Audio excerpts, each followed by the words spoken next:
Disney classics are classics for a reason. Each one is jam-packed with adventure and features a host of characters that are so lovable we wish we could replace our real friends with them. But what if we told you that the movies we know so well were once very different? That's right, hold on to your hats. Because films go through a bazillion stages before the final cut is greenlit, there are so many lost moments that we never get to see. Join us as we uncover 20 scenes that would have made our Disney classics unrecognizable.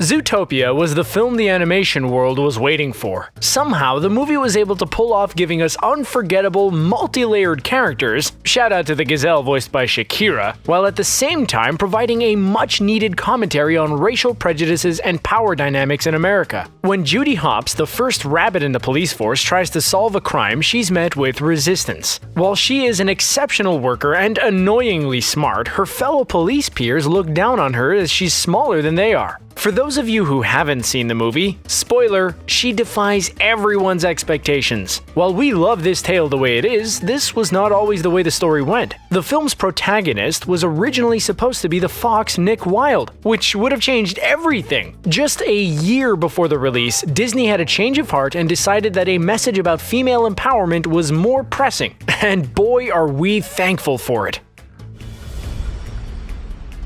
Another idea that got nixed in Zootopia was having the predators wear shock collars while living in Zootopia to keep them in line. If a predator got too excited or angry, they would get shocked, which caused a lot of distress. Being a predator, Nick was drawn wearing his collar, and it was said that his character suffered from depression because of it. The idea made it past storyboarding and even was in the rough animation stage when the filmmakers decided to literally and metaphorically remove the collars. They didn't want to upset young viewers, but still wanted to speak about prejudice. The scene where Nick is shown being muzzled by a group of Cub Scouts he thought were his friends drives this point home. While still disturbing, it's not as horrifying as putting him through physical pain. In 2013, Frozen was released, and it felt as though the whole world was relentlessly playing Let It Go on repeat. Even if you haven't seen the movie, odds are that you've heard someone belting it out from a passing car with total reckless abandon. The film was a total undeniable hit and brought over $1 billion to box offices. We love the movie because it subverted the Disney female protagonist stereotype by making Anna's driving force be for the love of her sister rather than the love for a man. What you might not know, however, is that in the original screenplay, Elsa was supposed to be a villain. There was a scene where Elsa uses her powers to torture two of Hans's guards, which would have made us see her in an entirely new light. After Let It Go was written, the creators decided to make the two women sisters, and we got our happily ever after.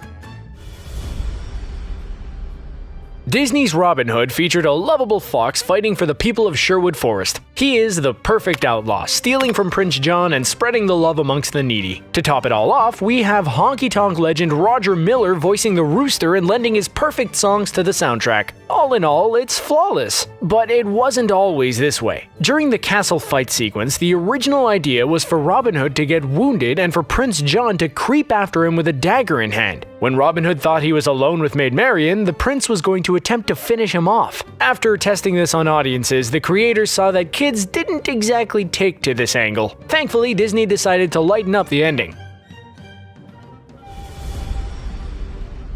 When Pixar was workshopping their first film, Toy Story, there was a lot of back and forth about who the main characters should be. As we know, they ended up with Woody, a proud yet sensitive sheriff, and Buzz Lightyear, a brave and sometimes irrational spaceman. The two balanced each other perfectly as they developed an unlikely friendship that won the hearts of millions. Originally, Woody's character was a little different. He was written to be far more cynical and power-hungry. During the scene where Andy's mom says that he's only allowed to take one toy, Woody was written pushing Buzz out of the window in an act of eliminating his competition. The storyboard showed the other toys protesting, then Woody warning them that if they didn't fall in line, the same thing would happen to them. As you can probably imagine, parents and children didn't love this darker tone, and it was scrapped.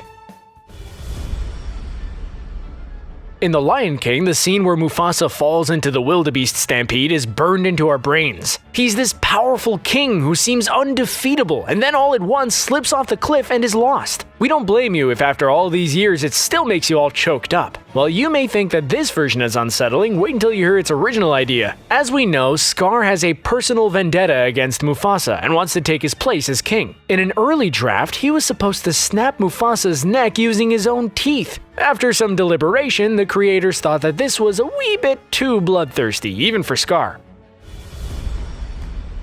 In the film Inside Out, our heroine is a teenager named Riley who is battling her many emotions including joy, sadness, fear, anger, and disgust. We get a literal insight into what's going on in her head by being introduced to these emotions firsthand and seeing how they navigate a young girl going through puberty. On top of that, she's also moved to a new town and has to start her social life from scratch while battling with her parents. In the end, it has an uplifting message that we must mindfully embrace our emotions, even sadness. In an earlier version of the film, depression, gloom, and despair were also personified. While it may have made for a more realistic portrayal of teenage emotions, we think it could have gotten very dark very fast. We would like to argue that Up is one of the most heart-wrenching movies ever released. If you're not totally sobbing in a fetal position after the first 5 minutes, we're judging you. It follows the tale of an old man named Carl who thinks he's lost everything but discovers that his house can fly, the dogs can talk, and that Boy Scouts aren't as bad as he thought. Despite its beginning, the majority of the film is relatively uplifting, but it wasn't always so. The creators originally had months meeting his end by being chased into a labyrinthian crag and losing his mind, forever trapped. If we could assign an emoji for what we think of this alternate scene, it would be this one. Disney's Mulan is another great example of a film that showcases a dynamic female role model for young children. Coming out in 1998, it was exciting to see a girl break out of gender norms and fight for her family as a soldier. In the hilarious scene where she basically sets her matchmaker on fire, we see she is definitely not cut out to be a housewife. The whole film explores Mulan's relationship with honor and shows us how it can be showed in many non-traditional ways. It takes her single-handedly saving China from invasion for her parents to finally come around to the whole thing. When the script was first written, Mulan's motivations were completely different. She was originally involved in an arranged marriage to Shang and only joined the army to escape her fate.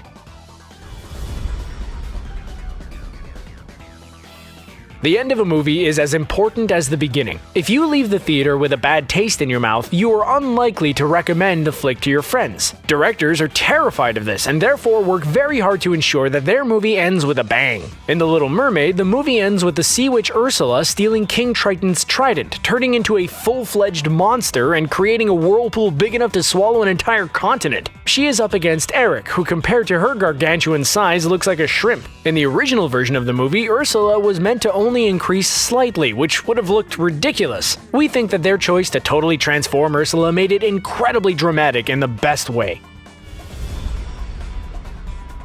Another big change that The Little Mermaid made has to do with Ursula's character design. As you might know, in an animation studio, it takes a long time for a team to commit to the version of the character that we'll see in the film. There are a million decisions to be made, and they must pick everything from the character's shape of nose to the shade of their hair. The director of the film, John Musker, admitted that it took a while before the creative team made her be half octopus. Early versions of her showed her looking like a lionfish and even being half manta ray. While it's fun to think of the many iterations that could have been, we believe combining her with an octopus was the right choice. That skirt of tentacles is simultaneously mesmerizing and horrifying. We think that Monsters, Inc. was a success because of its unforgettable characters. Sully is just a teddy bear trapped in a monster's body. Mike Wazowski is basically Woody Allen but with one giant eye instead of 4. And Boo is the 3-year-old every parent wishes they could swap for their own. Without these characters, the dynamic would have been all wrong. What's crazy is, in the first draft of the film, none of them were written in. In the first incarnation of the script, the story was about an adult man who was being visited by his childhood drawings. All monsters, naturally. Each monster representing something he had to overcome. It was basically a retelling of A Christmas Carol, but fit for every season. We're happy they swapped their Scrooge for Boo. The Incredibles was originally written to be all about the domestic life of the undercover superheroes. Instead of coming out of retirement to save the day, the movie was going to be about the family and how they lived their semi-normal day-to-day lives. There were no car chases, no explosions, and certainly no supervillains looking for revenge. There was a scene that was written where the Incredibles are hosting a neighborhood barbecue and Mr. Incredible accidentally cuts off his fingers and doesn't feel a thing. He has to hide what's happened, meanwhile Elastigirl tries to be incognito in searching for Violet, who's gone invisible. Although this angle would have been amusing, we like how Brad Bird brought it to the next level. The Fox and the Hound is a beautiful movie about predator and prey becoming pals. Overall, its tone is very sweet as Todd the Fox and Copper the Hound must overcome their instincts and surrounding social pressure to be enemies. The film was adapted from a book by Daniel P. Mannix that was a lot darker. In the original tale Chief, the old hunting dog is hit by a train while chasing Todd. In the movie, Chief survives, but he was originally going to die due to the train, and to help justify the rift between Copper and Todd. For the Disney version, the director was originally going to keep this, but decided not to kill off one of the main characters so children wouldn't be upset. Thank dog for that. The Beauty and the Beast is a true Disney classic. When it came out, children rushed to find their knockoff version of Belle's gown, and the movie became so successful that it was even nominated for Best Picture at the Oscars. While it is chock full of songs that are almost impossible not to sing along to, there is one musical that didn't make the cut. The song was called Human Again, and it was supposed to be a lengthy 11 minutes of the enchanted objects telling us about their lives before they were cursed. Because it was twice as long as other songs, it had to be cut for time's sake. Lucky for us, in 2002 they added it to the re-release of the film. For those of you who have seen Finding Dory, you know that at the end of the film she is reunited with her parents. For those of you who haven't, we've completely ruined the movie and deeply apologize for our careless behavior. But really, it's your fault because this is a magical movie that must be seen. Another spoiler, this time we warned you, Dory makes friends with Bailey and Hank at the Marine Life Institute in California who find their way to freedom at the end. Originally though, they were written to remain at the Institute. We're thinking the creators must have seen around 10 minutes of that documentary Blackfish and thought against keeping these creatures in captivity. Thankfully, they were set free into the Big Blue. Coco is about a young boy named Miguel who dreams of becoming a musician, even though his family has banned music. Miguel visits the colorful land of the dead in search of his idols and ancestors. Though there is beautiful Mexican music throughout, to call it a musical would be a stretch. But there was a time in early stages of creation that was the direction they were going to go. The original idea was to have the movie be one big over-the-top song and dance number. While it may have been entertaining, we like that the characters decided to keep it dialed back a bit in order to highlight the folk music. The result, as we know, was glorious. For those of you who have read the book Alice in Wonderland, raise your hand. Because we can't actually see you, we're gonna go ahead and explain why it's much different than the Disney version. First off, Tweedledee and Tweedledum aren't even in it. They're from Through the Looking Glass, Lewis Carroll's other novel. Secondly, it's far more trippy and verges on being very dark indeed. In early development, Disney wanted to be true to the Lewis Carroll original, so they tried integrating parts of the book into the movie. They included a sequence where Alice was executed, and we're not sure how that got greenlit for a kids movie. They thought offing Alice would be a nice little addition to this already grim tale. Thankfully, someone at Disney spoke up, and we were all saved from being traumatized. The original Aladdin was perfect. We now live in a world where Disney thinks it's cool to just make old classic animated films into live-action movies, and because of that, we're forced to see Will Smith looking like this. Before this atrocity, the genie was flawless. He didn't look like a blueberry and was the perfect guide for Aladdin. Also, Abu was the perfect sidekick, and Raja was the most loyal companion a princess could ever have. We're interested to see what they'll do in the live-action version, but are cautiously optimistic. Now, what we recently learned is that the cast in the original Aladdin movie was wildly different at first. Instead of a tiger, Raja was supposed to be a human handmaiden. Yeah, I know, but what's wilder is that Abu was meant to be an old man. He was supposed to have the same mischievous character, but we guess just not as agile? It would have made for a puzzling combo. If there was an award for best grandmother in a Disney movie, hands down every time it would go to Grandma Tala in Moana. People might become annoyed with her because year after year she would win, but she would deserve it every time. In our minds, she's like Meryl Streep at the Oscars. Even though she doesn't get much screen time, she is an integral part of the story and is the reason Moana knows the history of her ancestors and what her true path must be. We were shocked to hear that Grandma Tala wasn't even in the first version of the movie. Originally, Moana had a group of brothers who were meant to be her mentors. While that might have been cool, we would have missed out on the village crazy lady.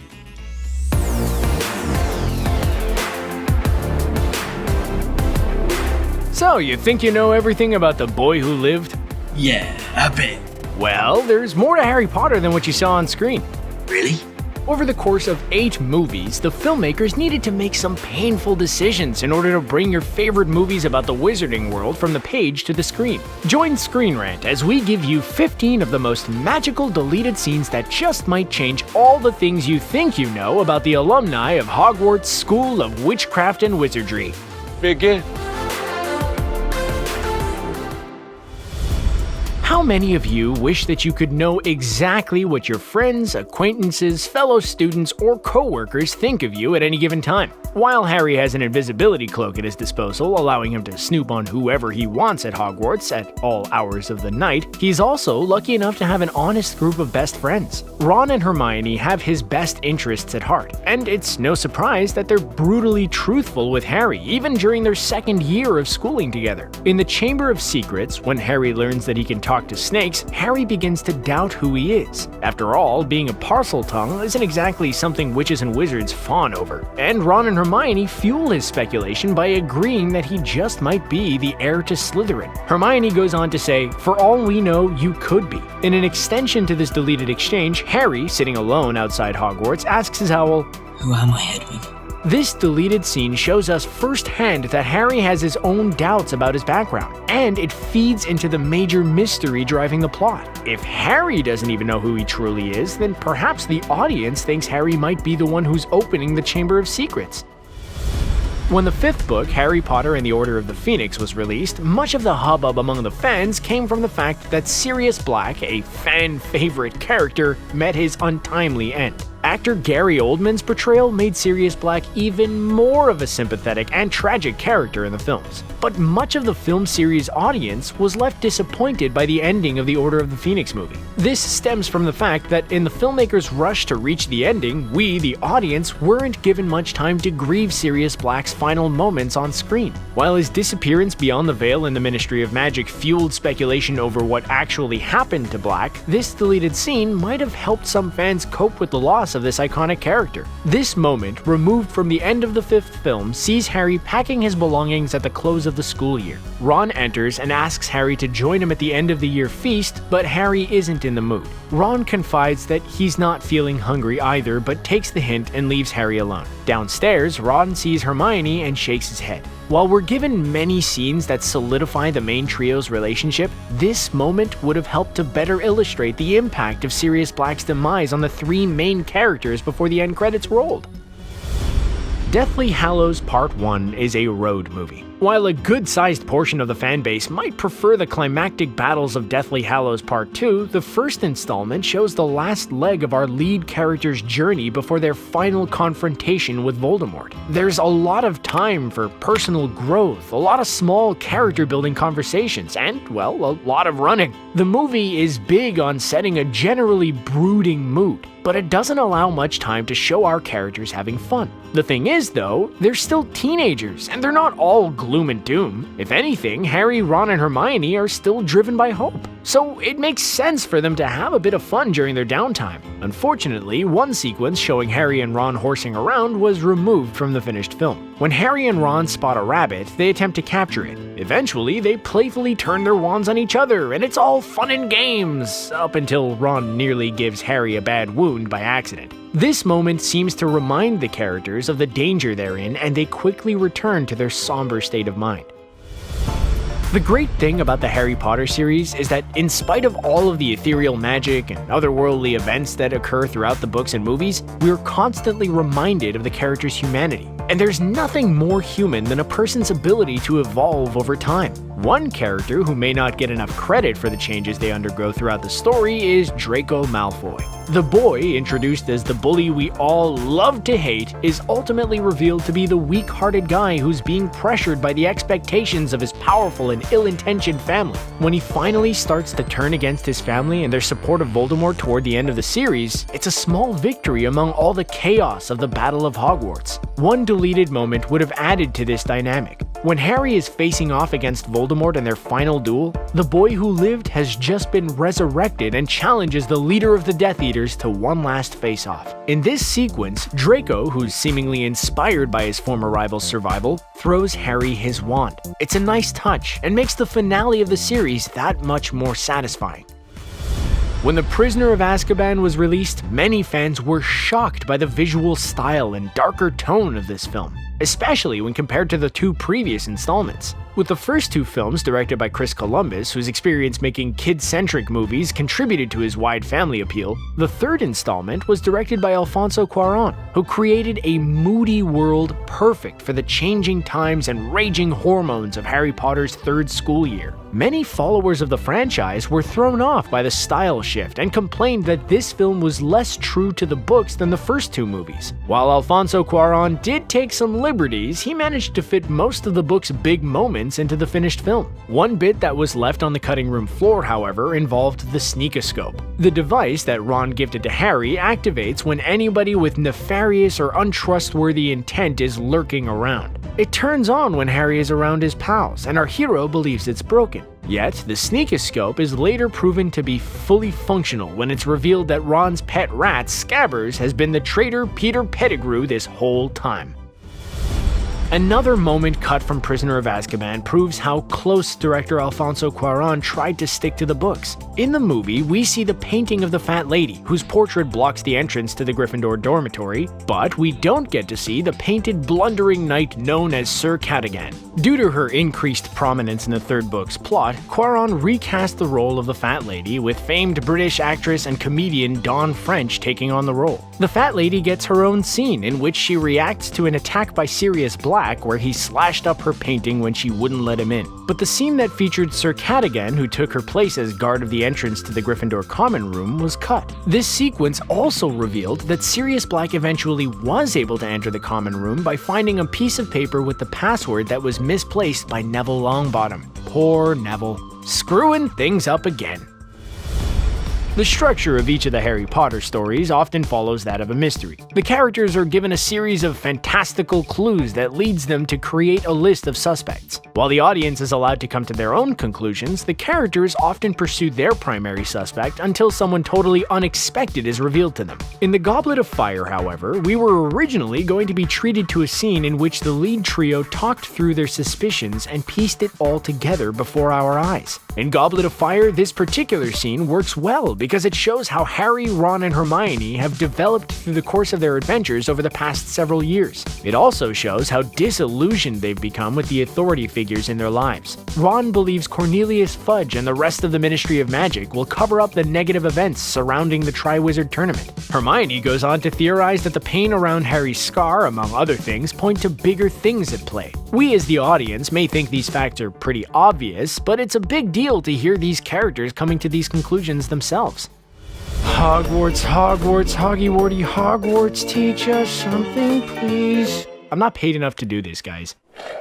Nope, that's not the latest hit song by the Weird Sisters. That is the official Hogwarts school anthem. According to Harry Potter experts, the last time that song graced the Great Hall was during the Great Feast at the start of Harry's first year. Yes, J.K. Rowling included this catchy little ditty in the very first book, but it wasn't committed to film until the fourth movie, Harry Potter and the Goblet of Fire. Dumbledore conducted while sing-along font appeared above the teacher's dais. Some of the students sang with more gusto than others, and while it's a lot of fun to watch in the special features in the Goblet of Fire DVD, it did not make it into the final version of the film. Perhaps the filmmakers thought that there were already too many musical moments, with Durmstrang and Beauxbaton each getting their own entrance music and the school dance occurring later in the movie. Still, it would have been nice for audiences in the theaters to be treated to this song as extra credit for all the hours we spent at Hogwarts ourselves. Another deleted scene that would have made things more interesting had they kept it in the movie is the moment revolving around the explanation of the taboo in Deathly Hallows Part 1. In the wizarding world, a taboo is an enchantment in which a word, when spoken, allows a magical person to zero in and keep tabs on whoever's spoken this chosen word. At the beginning of the franchise, J.K. Rowling made it clear that the vast majority of people feared saying Voldemort's name. Voldemort. They referred to the villain as you-know-who, or he who must not be named. Since anybody who actually used Voldemort's name was probably a member of the Order of the Phoenix, the Death Eaters were able to find their enemies when these enemies uttered the word Voldemort. That's how, in Deathly Hallows Part 1, the Snatchers were able to find Harry, Ron, and Hermione in the woods. A scene in the movie explained this fact, but it was likely cut for time since the filmmakers expected that book readers already knew this. That's how they track people now. How do you know that? Overheard some bloke at the ministry talking about it. They also probably figured that most fans who just watched the movies were probably already too swept up in the seventh movie's story to really care about the details. Still, this scene would have helped fill in the blanks for uninitiated viewers. Ah, those heady days of 2001 when the first Harry Potter film was released. At that time, fresh-faced fans likely had no idea Voldemort would return in the flesh as the main villain of the series. Back then, the biggest twist was that Professor Quirrell was the main villain of the series. Even book readers who were well aware of what happened to their favorite characters up through Harry Potter and the Goblet of Fire, which was published in 2000, had no idea Grindelwald would play such a big part in the later installments and movies of the franchise. To them, he was just a throwaway reference mentioned as part of Dumbledore's bio on his chocolate frog card. The card read, "Considered by many the greatest wizard of modern times, Dumbledore is particularly famous for his defeat of the dark wizard Grindelwald in 1945, for the discovery of the 12 uses of dragon's blood, and his work on alchemy with his partner, Nicholas Flamel." To have such a seemingly small detail become such a big part of the series is a testament to J.K. Rowling's storytelling, so it's a shame that the moment when Ron reads this card aloud was cut from the first film. One of the key scenes in the series involves Harry and Dumbledore and the Half-Blood Prince when the student and mentor visit the seaside cave to obtain one of Voldemort's Horcruxes. In one deleted scene, Dumbledore cryptically explains what Tom Riddle had previously done inside this cave, hinting at why this spot might have been important to the boy who became Voldemort. In another cave, Harry assists Dumbledore out, helping the old man walk. The effort to obtain the Horcrux really took its toll on the aged wizard, and Harry assures him everything will be alright as they hobble away. Dumbledore responds, "I'm not worried, Harry. I'm with you." It's a nice moment because it continues to solidify the relationship between these two characters and demonstrates how Dumbledore never really loses his confidence and trust in Harry's abilities. Harry Potter's parents, Lily and James, appear sporadically throughout the series, mostly in flashbacks to their final night at Godric's Hollow and in pictures that Harry gazes at wistfully. While the series' later books and movies give us more details about the doomed couple, there was a deleted scene from Deathly Hallows Part 1 in which a letter from Lily Potter figured prominently. The letter is addressed to Sirius, and Harry discovers it in Sirius's old bedroom at number 12 Grimmauld Place. In the letter, Lily thanks Sirius for a birthday present he sent to baby Harry. She also starts to divulge some gossip about Dumbledore, saying, "By the way, Bathilda tells the most amazing stories about our old headmaster. I don't know how much to believe. Can it really be true that Dumbledore..."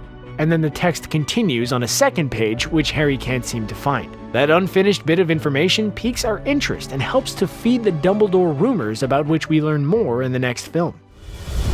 Remus asks Harry to be Teddy's godfather in Deathly Hallows Part 1. This would have helped to make Remus and Tonks' demises more meaningful in Deathly Hallows Part 2. Obviously, we care deeply about these characters, especially Remus Lupin, who has had a great deal of screen time up until this point. But their ultimate fate in the finished version of Deathly Hallows Part 2 almost seems like an afterthought. Sure, we get the sad but beautiful moment of Harry spotting the two of them lying motionless during a lull in the battle, their hands reaching towards each other as an expression of the love they shared. Yet the film series had spent so little time with them in the later installments of the franchise. Therefore, it would have been great if the creative team had left in more conversations between Lupin and Potter, where Harry's former professor and family friend formally asks Harry to be his son's godfather. While we never really would have gotten to spend time with the character of Teddy, this moment would have better illustrated how life goes on for these characters even in the time of crisis.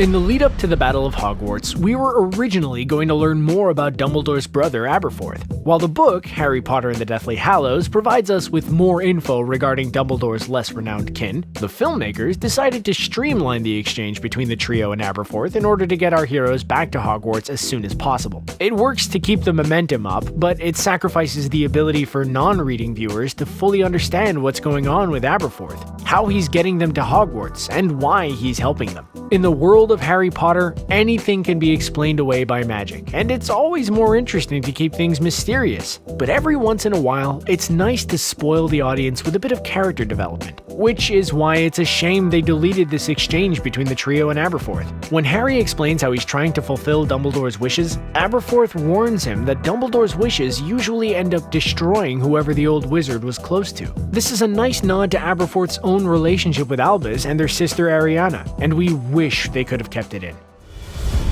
Throughout the series, the Dursleys have been nothing but horrible to Harry. But they have appeared at the beginning of every single one of Harry's school years. And since they've been such an essential, if small, part of Harry Potter's story, it was a shame their appearance at the beginning of Deathly Hallows Part 1 was reduced to a tiny cameo. Deleted scenes expanded on exchanges between Harry and his Aunt Petunia, as well as Harry and his cousin Dudley. In the first moment, Petunia stands alone in an empty room, ruminating on leaving her home of 20 years. She then goes on to say, "You didn't just lose a mother that night in Godric's Hollow, you know. I lost a sister."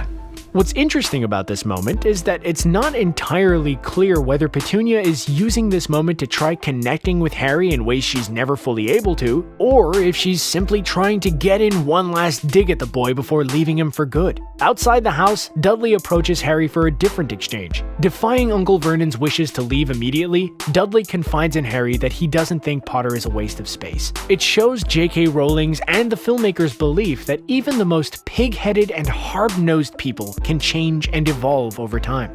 See you, Big D.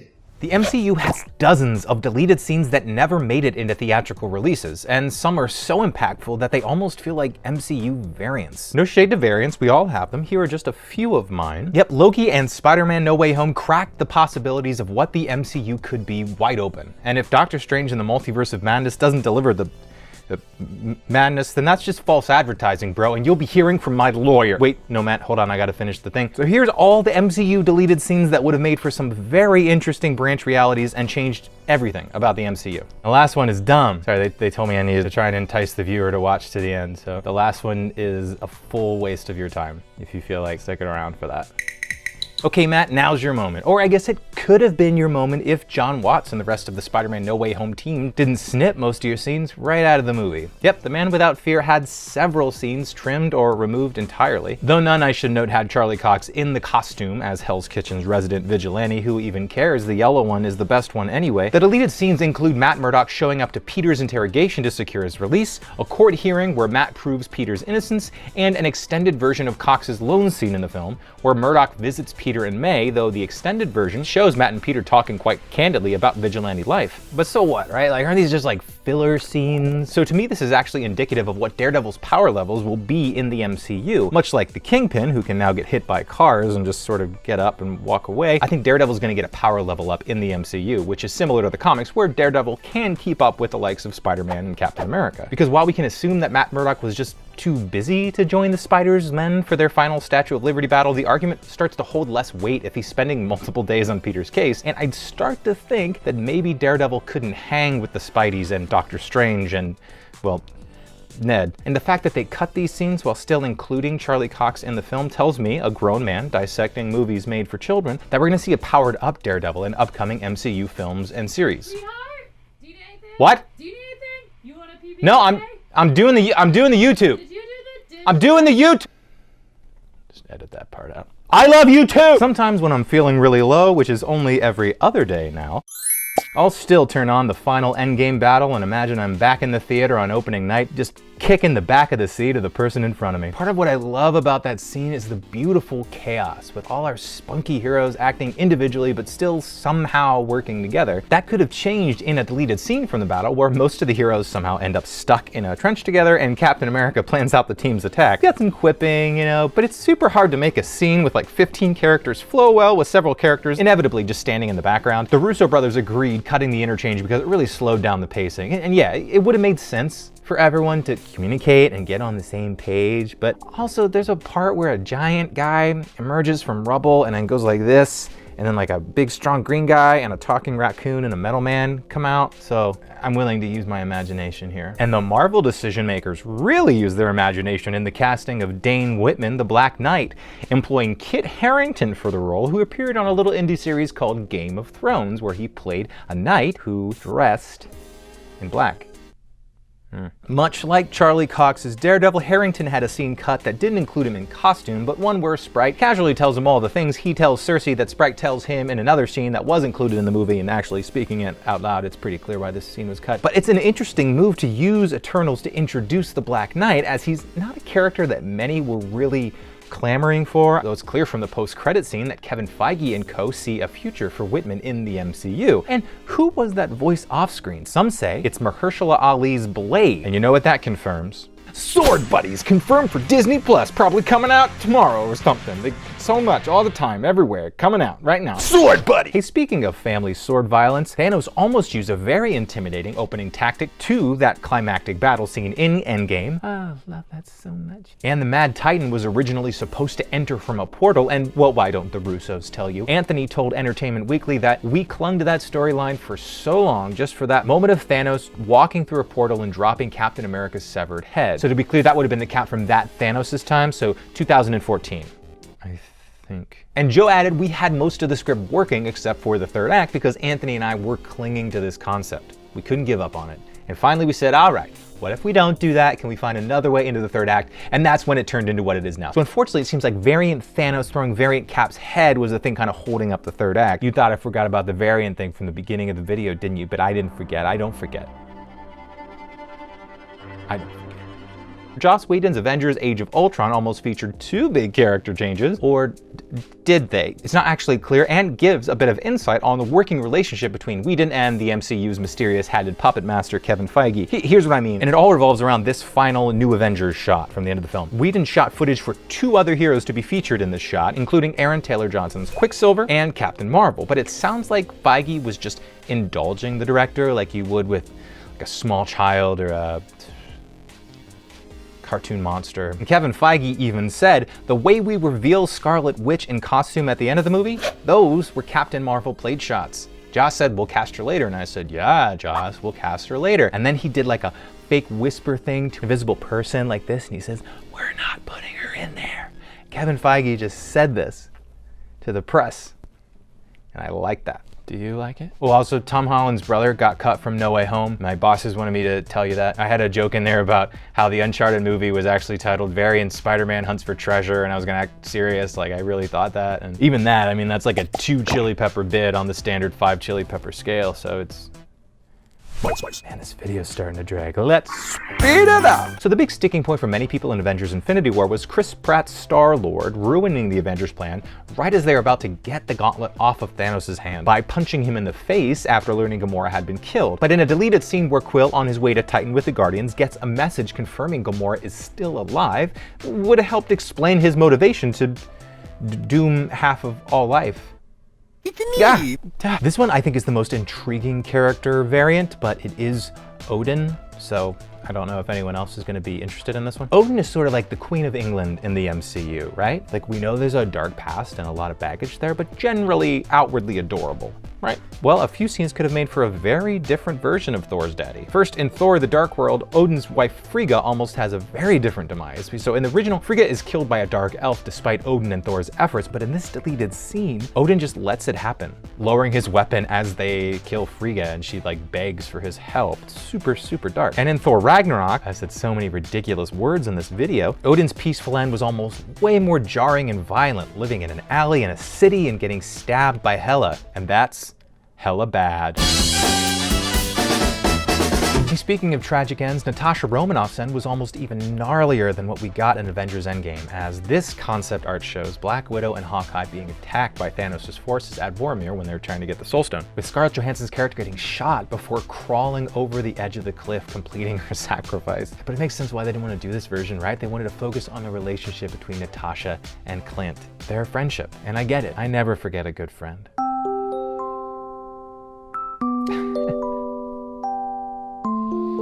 And who in the MCU are better friends than Bruce Banner and the Incredible Hulk? You and me. Mom, stop! I'm doing the YouTube. I'm asking you to stop. Yes, Mark Ruffalo and his CGI counterpart almost merged the old-fashioned way by talking it through and making a solemn promise to each other. The merge was supposed to happen in the middle of the big battle in Wakanda at the end of Infinity War and would have culminated in Smarty Pants Hulk tearing out of the Hulkbuster armor like you thought he was gonna do in the movie, didn't you? You're just so smart. And defeating Cull Obsidian much in the way he actually does in the theatrical release. And there's a scene where Professor Hulk reveals himself to Black Widow, but without CGI, it's sort of like a scene where Mark Ruffalo reveals to Scarlett Johansson that he's now a guy who is really into gray triangle pajamas. And while today most of the movie rights for Marvel characters are under one sprawling, ominous, ever-creeping roof, it certainly wasn't like that in 2008. Even still, this scene of Sam Jackson's Nick Fury approaching Tony Stark at the end of 2008's Iron Man almost made several of what seemed at the time like dubious promises, with Fury mentioning radioactive bug bites and mutants. The mentions were obviously cut, but even just the fact that these mentions were filmed means one of two things. One, Kevin Feige, the dude known for always having a plan, just like didn't know he couldn't use these characters. Or he's actually a time traveler who knew that Disney would buy Marvel and then Fox, and then he trades Spider-Man movie rights for Premier League scores. Welcome back to Screen Rant. SpongeBob SquarePants is a show constantly pushing the limits, putting the characters in crazy situations, and is often known for some of their close-up gag drawings. While viewers may often be shocked at some of the stuff that makes the air, just imagine how much has been cut from the actual show. Thanks to storyboards, DVD commentaries, tracks, and released extra content, we can bundle these scenes together and see exactly what didn't make it to television.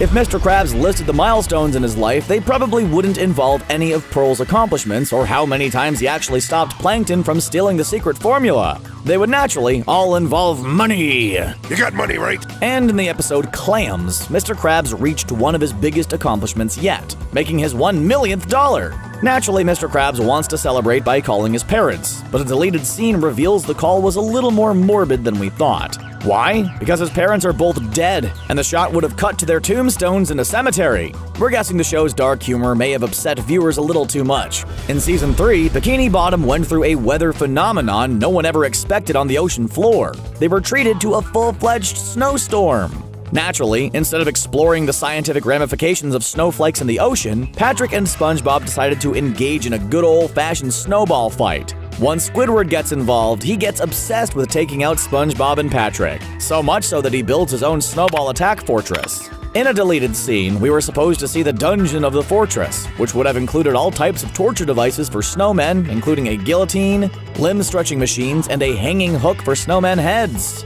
Teaching SpongeBob SquarePants how to drive is apparently so challenging and frustrating that Mrs. Puff would rather live out her days behind bars than deal with the real world. Well, that's the premise behind the episode Doing Time, anyway. Once locked away, SpongeBob and Patrick become frequent visitors, all in an attempt to remove Mrs. Puff from prison. But they weren't supposed to be her only visitors. Supposedly, Mrs. Puff's dad was going to make an appearance in the episode. While no storyboards have popped up of the Puff-Fish father, the clear evidence of this comes from the show's credits. Tom Kenny, the voice of SpongeBob, was also credited as Mrs. Puff's dad in the credits, but we never actually see him on screen. Who hasn't had a conversation about SpongeBob SquarePants without bringing up the classic episode Just One Bite, in where Squidward tries out his first ever Krabby Patty? Well, for those old school fans out there, you may remember the original airing a lot different than others. As Squidward tries to sneak into the Krusty Krab and get his hands, or rather mouth, on a coveted Krabby Patty, the security at the front door includes a bucket of what Squidward assumes is water. It turns out the liquid substance was actually gasoline, and Squidward ends up blowing himself up. Well, it makes sense that Nick wouldn't want children attempting the whole gasoline bucket trick, so the scene has been removed from every airing of the episode after it initially aired. After the Sailor Mouth episode aired, we all pretty much wished curse words on television would get replaced with dolphin noises. SpongeBob and Patrick made it seem like so much fun. Hello, customers! Nice day we're having, huh? And in the initial script, there were even more dolphin noises we missed out on. According to commentary from SpongeBob writers, there was supposed to be a scene where SpongeBob and Patrick are playing a board game. SpongeBob gets angry at Patrick and exclaims, "Go dolphin noise yourself!" Yeah, we're pretty sure what they meant by the dolphin noise. And in an even worse moment, Patrick was supposed to respond with, "Dolphin noise you too!" Promise me you'll never use that word again. In 2020, SpongeBob fans will get to enjoy the third theatrical film entitled It's a Wonderful Sponge. Over the years, the movie has gone through many developmental changes, including a lot of different story ideas. Currently, the movie will follow the story of SpongeBob trying to get Gary back and feature flashbacks to when Patrick and SpongeBob first became friends. While the current story sounds great, some of the original plans were a little bonkers. Instead of great flashbacks or a journey to rescue Gary, storyboards were created featuring a group of alien cats flying in on spaceships to invade Bikini Bottom. We may not have liked that idea just about as cats enjoy water. The show is quirky enough as it is. Adding the alien space cats may have been a bit too much, even for a big-budget movie. There are a lot of bizarre episodes of SpongeBob SquarePants, and one that ranks right up there is known as Sleepy Time. Somehow, SpongeBob gets the ability to invade the dreams of his friends and co-workers and spends the whole night doing so. Not only does SpongeBob invade their headspace and see some pretty deep personal thoughts, but things may have been pushed one step further. In an unused colored storyboard for the scene, we see SpongeBob climbing onto Pearl's bed and pulling the sheets up towards his body. After invading dreams, why would he decide to randomly sleep in the bed of a teenage girl? The screenshot has no context, so it's kind of confusing, but we're pretty sure there's no good reason for SpongeBob to sleep in the bed. Pearl, this is your dream. You're just in time for the tea party. Actually, I was looking for your dad's dream. If there's anyone Plankton has actually gotten along with over the years, well, besides his computer wife Karen, that person would be SpongeBob. SpongeBob is open to friendships with everyone and anyone, often letting naive side getting the best of him. We see one part of their blossoming friendship in the episode Fun. While SpongeBob goes to befriend Plankton, the small chum bucket owner uses their friendship as a way to try and steal the secret Krabby Patty secret formula. On their friendship outing, SpongeBob shows Plankton the fun side of going jellyfishing, but a deleted scene showcased how little Plankton knew about the new swinging sport. Holding the rod side of the jellyfish net, Plankton talks about killing the jellyfish and even makes gun shooting sounds as he holds the net up and pretends to have it recoil. Plankton! Those things aren't what fun is all about. Probably a smart cut considering their young viewing audience. SpongeBob took a lot of crazy risks early on, including their first ever Halloween episode entitled Scaredy Pants. In the short, SpongeBob wants to scare his friends at a Halloween party and has a desire to shave off his square face so no one knows who's under his ghost costume. Well, it turns out SpongeBob took a little too much off the top as he literally removes all of the sponge, so just his brain is exposed. We get to see this revelation in all its glory, but almost had an even more detailed close-up. In one of their classic hand-drawn detailed images, the close-up of SpongeBob's brain head was made, but never used in the episode. It would make a great haunted house decoration, though.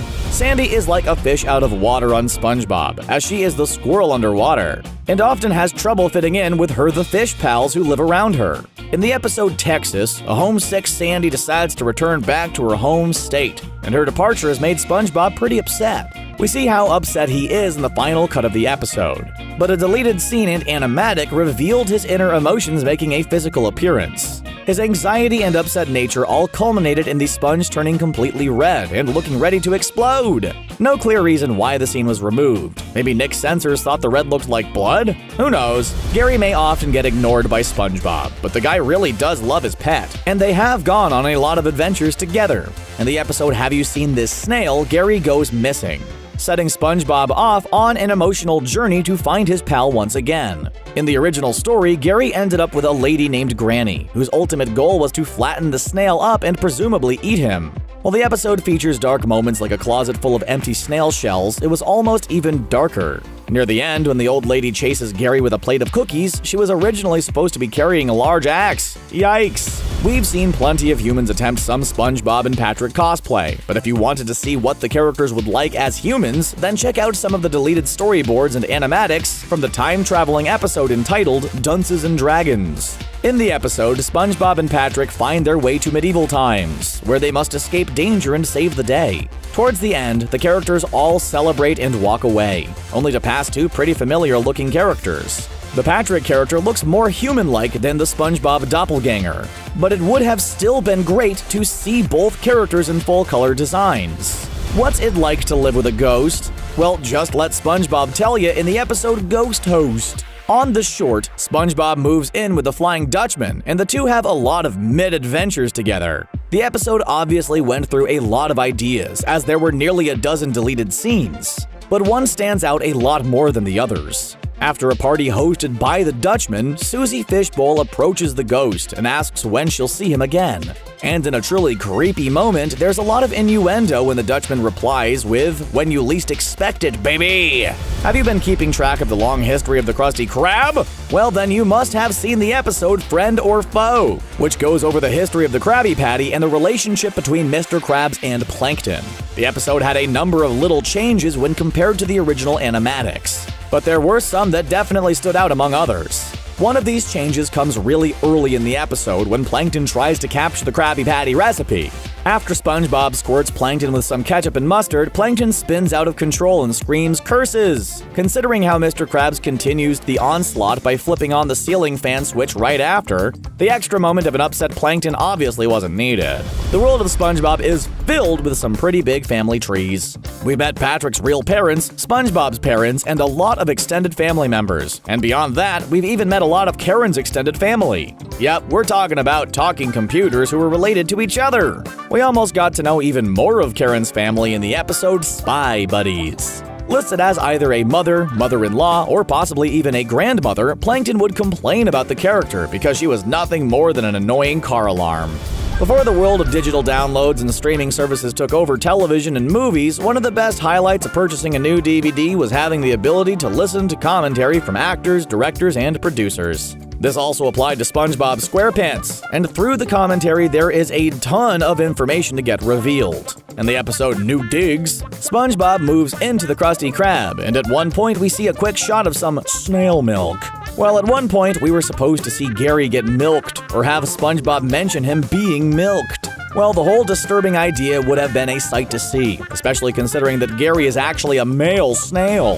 SpongeBob doesn't get romantic feelings often, but when he does, he seems to go all in. Just like the episode where he falls in love with a Krabby Patty. Yeah, it sounds wrong, but we've all been there. Just picture the perfectly cooked cheese pizza and you'll know what we're talking about. Anyway, the episode is full of love montages, touching moments, and some pretty gross close-ups of the rotting patty. There was one cutscene that took the Patty and Sponge relationship a little too far. A cutscene features SpongeBob in bed, in just underwear, laying with the Patty. There were just many buns showing in that scene. Imagine a real-life visit to Mr. Krabs' house and all of the crazy ways the greedy crustacean has hidden money around the home. In the few glimpses we've had of his house, there's money hidden in mattresses, hung on wall, and placed in secret safes. In Money Talks, we even see Mr. Krabs has hidden an extra nickel in his belly button. In the original storyboard concepts for the episode, the nickel was supposed to be hidden somewhere that was a lot more risque. Yep, it was supposed to be in his backside. That would have taken a lot of tricky angles and cutaways to pull that one off. Out of all the places to find deleted SpongeBob scenes, can you imagine reading about them in the official Nickelodeon magazine? Well, this was the case in a 2009 episode that featured script pages of the episode Pineapple Fever. If you watch the episode with these pages, you may notice some pretty big differences, including the end of the episode. In the script, the tornado was going to disappear and Squidward's house was supposed to fall on him. The violent scene was cut, as the show was probably looking for a slightly more uplifting way to end the episode. One of the more unique SpongeBob episodes in recent years was Frozen Face Off. The episode follows SpongeBob and the gang in an epic sleigh race to try and win $1 million prize. Similar to movies like Rat Race and Cannonball Run, the episode has a lot of great moments and makes you wonder who is going to win the whole time. In some promo art created for the episode, Squidward wears his winter outfit clearly inspired by Russian fashion. The large furs aren't enough for him, as the art showcases the character showing a little more skin than usual, and really taking a liking as he poses in his winter outfit. The sly look on his face really says it all. We've seen SpongeBob in 3D, CG as a real sponge, and thanks to the TV special, it's a SpongeBob Christmas in a stop-motion form. Taking a page from holiday classics like Rudolph the Red-Nosed Reindeer, the Christmas special has songs, good messages, and airs every year around the holidays. One of the more popular parts of the episode is the song Don't Be a Jerk, It's Christmas. During a line about friends and family, we were supposed to see SpongeBob's parents pop up in stop-motion form, but they were replaced with his friends for the final version. Making the extra clay puppets probably would have eaten up a good chunk of the budget and requires a lot more resources than traditional animation. Larry the Lobster is one of the more intense characters on SpongeBob, and maybe that's the reason we don't see him as much as we do. In the episode Larry's Gym, we get a little closer to the character as he opens a Bikini Bottom gym and showcases just how hard he'll work to keep his customers in shape. But maybe, just maybe, he pushes things a little too far. In a deleted scene, Larry shows a fish how bad donuts can be for ya and compares it to chewing glass. Literally. He placed a glass bottle in the guy's mouth and shattered it, and then forces the man to chew. Just visualize that the next time you're craving out a Boston cream. The episode Snail Mail introduces younger SpongeBob fans to the actual idea of writing a letter and showcases some crazy circumstances when some slime from Gary turns the word fryer into flyer. While Gary was involved with this incident, he was supposed to be featured in even more of the episode. Taking the idea of snail mail literally, one of the cut scenes was supposed to feature Gary manually dragging mail through Bikini Bottom. Animal cruelty and working without pay obviously wasn't the best idea to present, or maybe the pun wasn't too funny and dragged the whole point of the episode down a little bit. In the world of Bikini Bottom, there's a strange event that occurs every 100 years. Neptune's moon appears and turned everyone into wild animals. While we get unique looks at Pearl, SpongeBob, and other main characters, one you may wonder about is Plankton himself. Well, in a cut scene, the animators originally wanted to include a quick Plankton scene, but it never made it past the storyboard stage. Plankton gets turned into what looks like a small pile of slime. When Karen rolls in with his lunch, she uses her spatula hand to flatten him and flick his lifeless body away. Plankton has gone through plenty of violent scenes, but maybe this one was a little too much. Mr. Krabs must have an incredible insurance policy for all the crazy stuff that happens at the Krusty Krab. The place has been destroyed multiple times, and in Stuck on the Roof, a crazy Krabby Patty incident causes a fire and a restaurant full of smoke. As SpongeBob tries to reach inside of the chimney vent, he steps on Squidward's head and literally burns his face on the griddle. In the episode, we see the pretty gory shot of Squidward with his face peeled off. But according to some deleted scenes, we were going to see a ton more. Not only would he have placed the skin back on his face, but a shot of an ambulance would have shown a Bikini Bottom EMT stitching the skin back to his face. With parents choking their children, extremely gory Halloween visual gags, and the boundaries pushed on animated nudity, you'd think a show like The Simpsons leaves very little on the cutting room floor. Well, get ready to see some of the craziest deleted scenes, extended moments, and alternate endings Fox Network never put on air, no matter how much Bart tried to manipulate and convince them otherwise. One sec though, after you check out all of these deleted Simpsons scenes, why don't you check out our friends over at The Binger for fun lists, Marvel videos, and everything animation. Your daddy's gonna kill you. Bart Simpson has had some cruel thoughts and plans in his day, but a scene made for the season 4 episode The Front may have pushed his bad boy act a little too far. In a fantasy sequence, Bart imagines what it would be like to steal Santa's sleigh full of presents, and he decides to do this with a machine gun pointed at the jolly guy. Ay caramba! We imagine Fox executives didn't want younger viewers getting the same idea and possibly causing some chaos with their own local mall Santas. Even if it was just a fantasy scene, the high-powered gun was a bit too much, especially when it was pointed at the symbol of Christmas. At least Bart didn't have to take any shots during the fantasy sequence.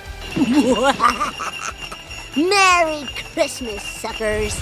Poor Krusty can never catch a break. His show has been canceled or reworked a number of times over the years, but none may have hit him more than in the episode Krusty Gets Canceled. In a deleted scene, the cable TV clown gets desperate for viewers and enlists the help of his own book featuring very intimate positions while in bed. He goes on to show the cover of the book and even attempts to flip the pages on the inside. Only getting more desperate by the moment, Krusty proceeds to act out the possibility of the clown starring in a hemorrhage hemorrhoids commercial. Sadly, this deleted scene probably wasn't even Krusty's saddest moment on the show. If there's one area where The Simpsons has free reign, it's during their annual Treehouse of Horror episodes. The 4th edition featured a short entitled The Devil and Homer Simpson, where Homer is sent to hell by a devilish Ned Flanders. One of the cutscenes features the devil using Homer's head as a bowling ball and rolling it down a lane filled with spiked pins at the end. The top of his head shatters after getting rolled, and in typical Homer fashion features no brain on the inside. The scene itself isn't the most graphic, but the idea of hell, severed heads, and violent bowling may have been a little bit too much for network television in 1993. Also, seeing this scene helps explain why Homer was headless during the courtroom scene, which actually aired in the episode. The Treehouse of Horror episodes are known for sending up a lot of horror classics, including The Twilight Zone, A Nightmare on Elm Street, and Cape Fear. But one of the more memorable was the Treehouse of Horror 5 special featuring a send-up of The Shining, the biggest thing missing from the on-air segment: some creepy twins! And we all know Springfield has plenty of them. In a deleted scene, Bart ditches The Shining's tricycle for a skateboard and nearly runs into Sherry and Terry, Bart's schoolmates who proclaim his father is going to kill him. Your daddy's gonna kill you.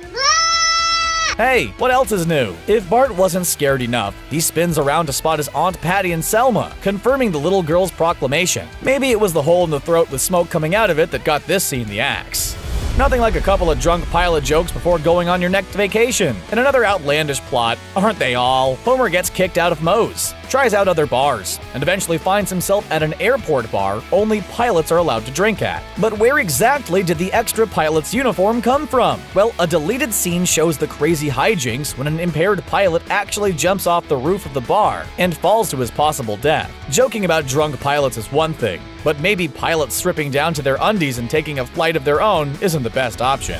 When a film festival comes to Springfield, everyone pulled out all the stops to make a short film in the episode A Star is Burns. While we caught glimpses of a lot of them, including Hans Moleman's movie, one risque subject was left on the cutting room floor. And out of all the crazy places in Springfield, this came from Abe and his elderly buddies over at the Springfield Retirement Castle. Using an old-fashioned film camera and getting the residents to use some of the most cliché adult film lines, we see Jasper and Mrs. Glick star in What the Film Boy Saw. Don't worry though, the seduction scene is pretty much just the old couple in regular clothes still.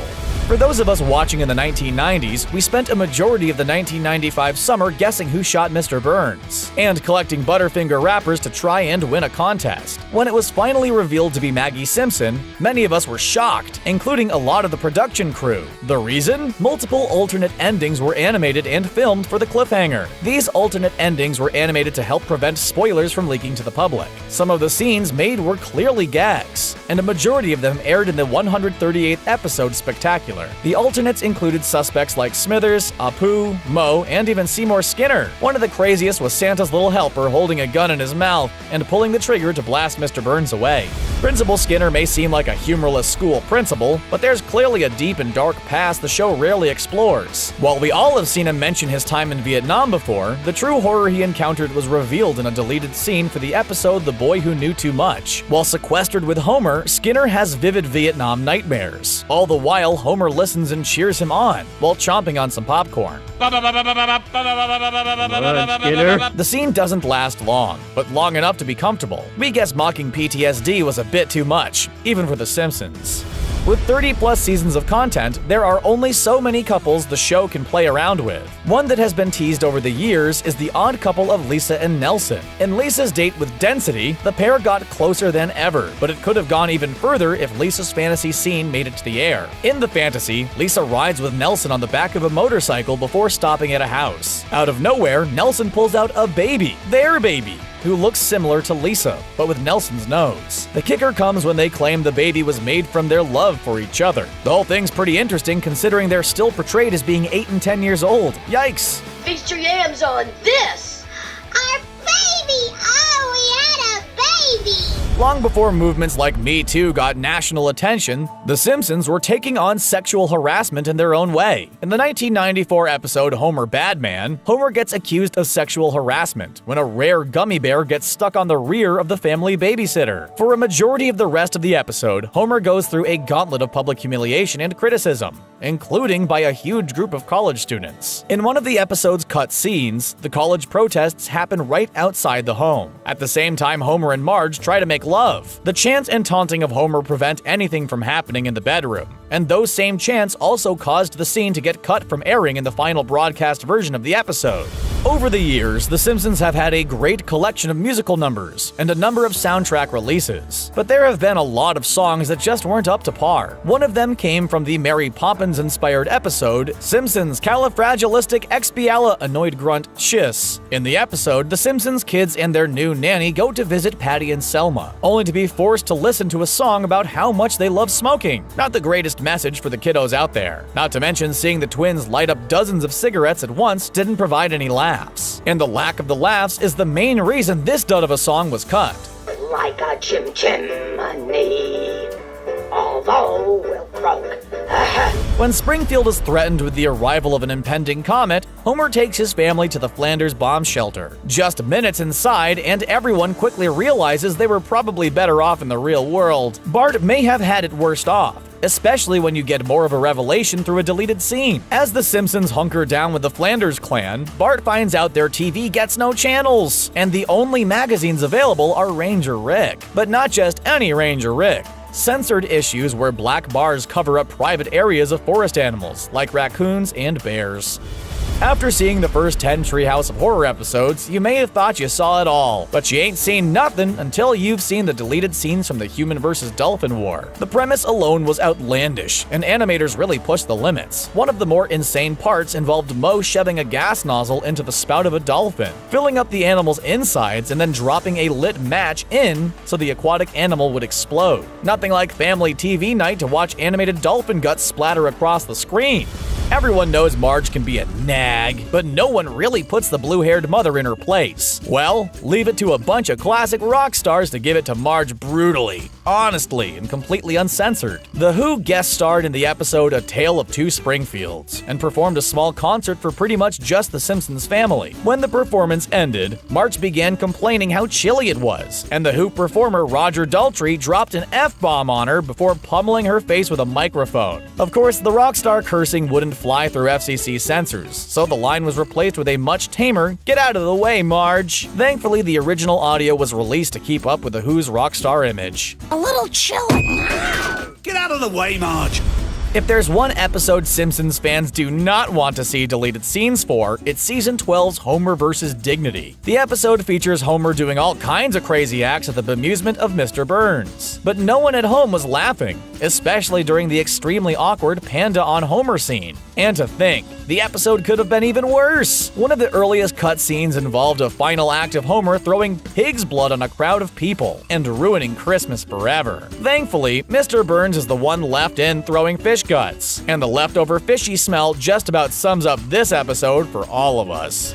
Nothing like adding Cletus to a Simpsons episode for some off-the-wall fun. Well, apparently he had a little too much fun, as one of his deleted scenes involves an unusual new pet for the oddball Springfield citizen. In the episode Trilogy of Error, Homer notices something on Cletus's ear, and it turns out to be a tick. Cletus goes on to tell Homer it's no ordinary tick, it's Chester, a tick who's been feeding off of him for who knows how long. Chester's scene has even earned the thick and gross tick his own Simpsons wiki page.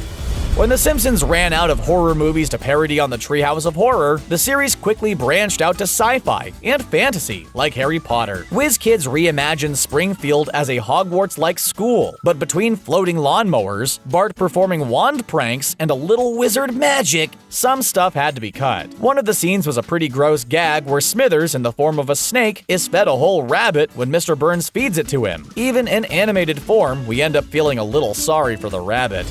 After years of some questionable parenting and pretty much letting Bart and Lisa roam around Springfield, Marge and Homer finally get a little punishment in the parent rap. Both Homer and Marge are forced to wear a wooden stock while punished, and a deleted scene showcased how hard the wooden stocks made it to complete everyday tasks. One of these tasks, having some alone time at night. After a few failed attempts, the two give up and are stuck in their own traps, laying so close, yet feeling so far from each other.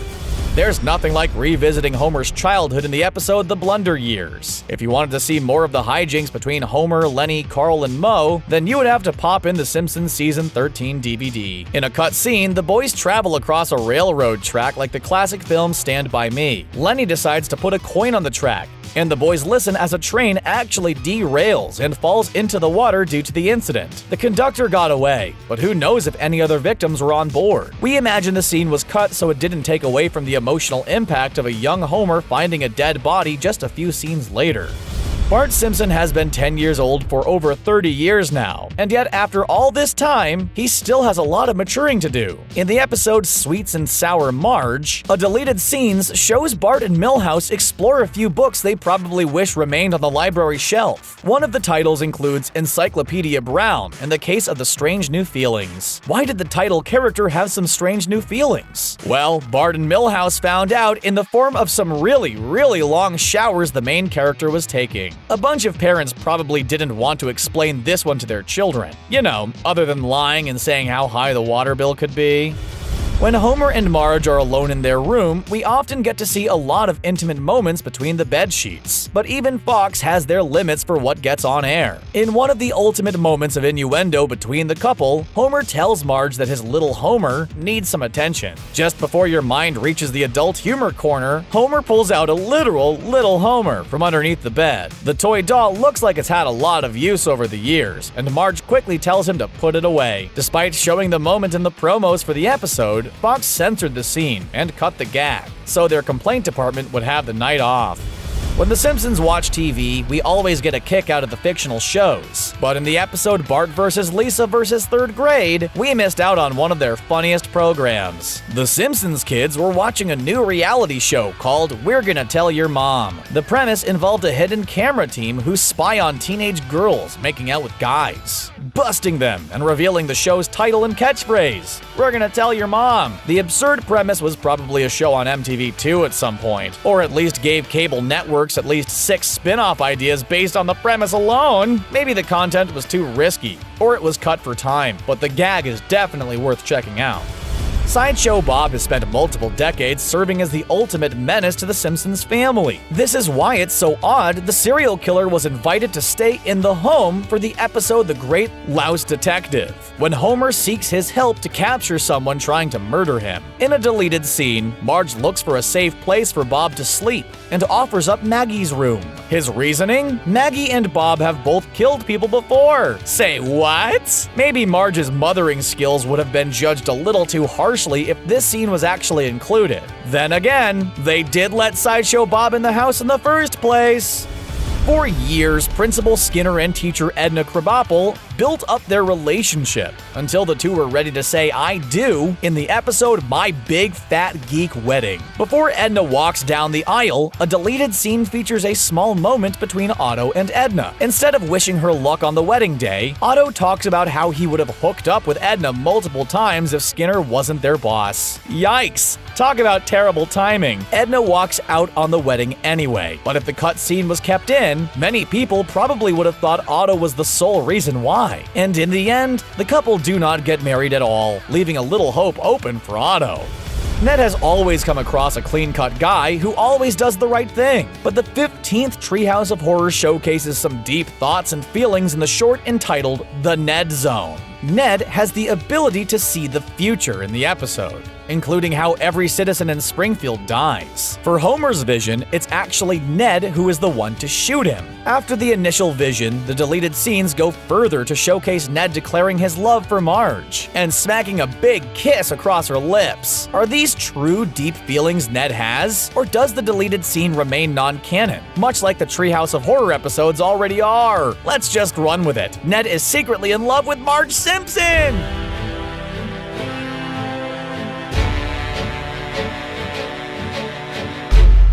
Today we're going to take a gander at some Marvel scenes that Disney may have thought were too adult, which translates as too graphic or naughty. So Disney had the scene removed from the cinematic release. But thanks to Blu-rays and the internet, we get to see them. While Disney didn't officially take over Marvel Studios until 2012's Avengers, we had to add a couple before their time. They were too good/concerning not to be included. So now that the disclaimer is done to perfection, let's get cracking.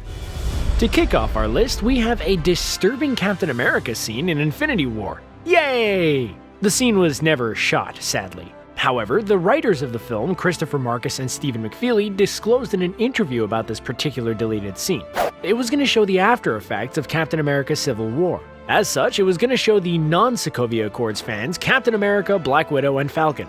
They just had to dust up with some criminals and are recovering in their hidey hole. Steve Rogers is enjoying a snack, so he chomps down on some mashed potatoes. Sam Wilson, who's a tad grossed out at this, points out to Rogers that he's bleeding into his mash. That's disgusting. Perhaps he would have eaten around it instead. That's much more socially acceptable, but barely. Apparently, Marvel's MVP, Kevin Feige, shared the future Captain America's feelings. He didn't want to see Cap dribbling some claret onto some food. Ketchup would be fine, just not something as internal. Caecilius is a scary fella. His eyes. Oh, we couldn't sleep for a couple of hours after seeing them. In order to show us what a big meanie he is, the Doctor Strange production shot a small, spooky scene. Anyway, in the scene, Caecilius and his chums walk into a church and begin to chat with a slightly confused priest. They begin to discuss the afterlife and what that involves. However, Caecilius doesn't believe in such a concept.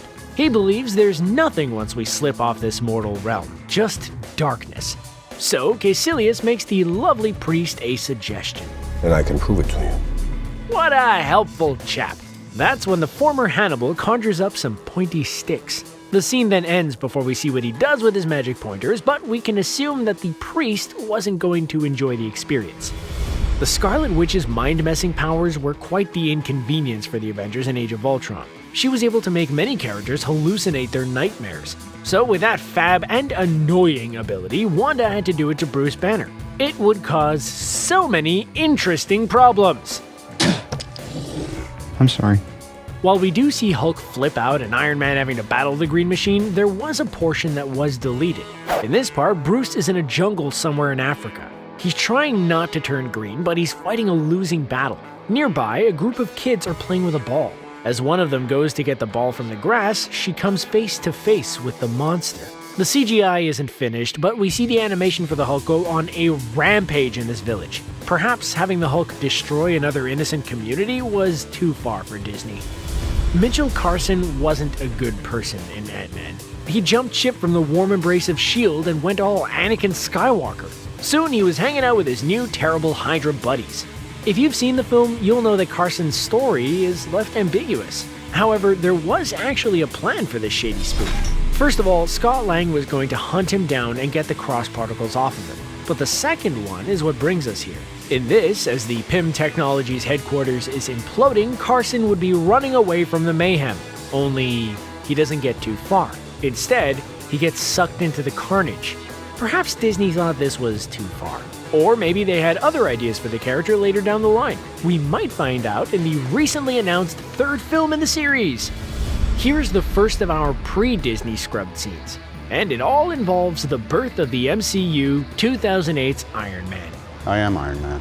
During the scene we're talking about, Stark is at a party in Dubai. He chats to a guy who then gifts him with, we assume, 2 ladies of the night. So Stark decides to have a slightly different party. The 3 then head off to a room. Before things can get too X-rated, Tony realizes there aren't any glasses, so Stark goes off to find some. But before he does, he suggests the 3 get started without him. Ew. But he doesn't go back to the room. Instead, he gets into his Iron Man suit and flies away into the night. Even Stark knew this situation was rather crass. Let's face it, this is not the worst thing you've caught me doing. Ego was a strange character in Guardians of the Galaxy Volume 2. In the hell do you think you are? As he's trying to win his son's affection, Ego shows Quill all sorts of cool things he can do with his powers, like creating moving autobiographical pictures. Ego mentions to Star-Lord that he might be able to do some fun things too, which Quill responds to with excitement by saying he'll do some really weird, as we're a family-friendly channel, we have to say, really weird stuff. But if you've seen the film, you know what we mean. As soon as Quill says that, Ego responds by saying he'd really like to see that weird stuff. The two then realize how disgusting that sounds and quickly change the conversation. You got issues, Quill. Disney probably weren't keen on curse words being used in quick succession. Plus, Ego and Quill are right. It was disgusting. A sad moment in Thor the Dark World was revisited in Endgame. For those unsure, we're talking about the perishing of Frigga, Thor's mother. But there was an alternate version shot. In this version, Odin is present as the Dark Elf holds Frigga hostage. Malekith demands the Aether in exchange for the life of Odin's wife. Odin refuses. He can't allow that power in Malekith's hands. Frigga begs Odin to obliterate Malekith and his army. She knows he has the ability to do so, as Odin is drenched in god power. But still, Odin refuses. The reason why isn't clear. Perhaps he was afraid of Frigga being caught in the blast. Either way, the outcome is the same as the cinematic release. Disney may not have wanted Odin to look as uncaring as he does here. Even though he's doing it to save everyone, out of context, Odin comes across as a horrid character.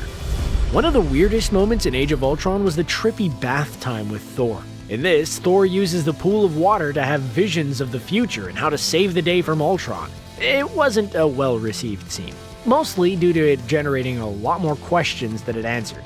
However, the scene was meant to be a lot longer, but they cut it for some reason. In the original, Thor allows himself to be possessed by a Norn. They're Asgardian entities that can foresee the future. This missing piece explains so much about Thor's visions. A lot of fans might have enjoyed this information overload. However, Disney didn't think so. They probably didn't like the image of a possessed Thor speaking in a creepy voice. It might have been too much for the younger viewers. During Iron Man 3, Tony Stark had to rebuild his life. Literally, his house was wrecked. He ends up in a small town and befriends Harley Keener. Keener and Stark had more depth than what was shown in the cinematic release of Iron Man 3. Remember when I said to stop doing that? I'm swearing you're gonna freak me out. Harley was being bullied by a kid called EJ. As one of the extremist-filled villains causes a water tower to fall, the area is flooded by Aqua. Harley dives into the water and drags out the unconscious EJ. They realize that EJ isn't breathing. Stark removes the arc reactor from his chest and uses the wiring to create an electric pulse, similar to a defibrillator. Shortly after, Stark collapses. The reactor had been out of his chest for too long. Harley pries it out of Stark's hand and pops it back into the Iron Billionaire. Disney likely removed the scene due to the distress of a withering child, which is more than fair. In 2008's The Incredible Hulk, Edward Norton took on the mantle of the Green Monster. Later, due to supposed creative differences, the role of Banner was recast for the first Avengers film in 2012. This resulted in us getting the spoiler machine Mark Ruffalo in the famous role.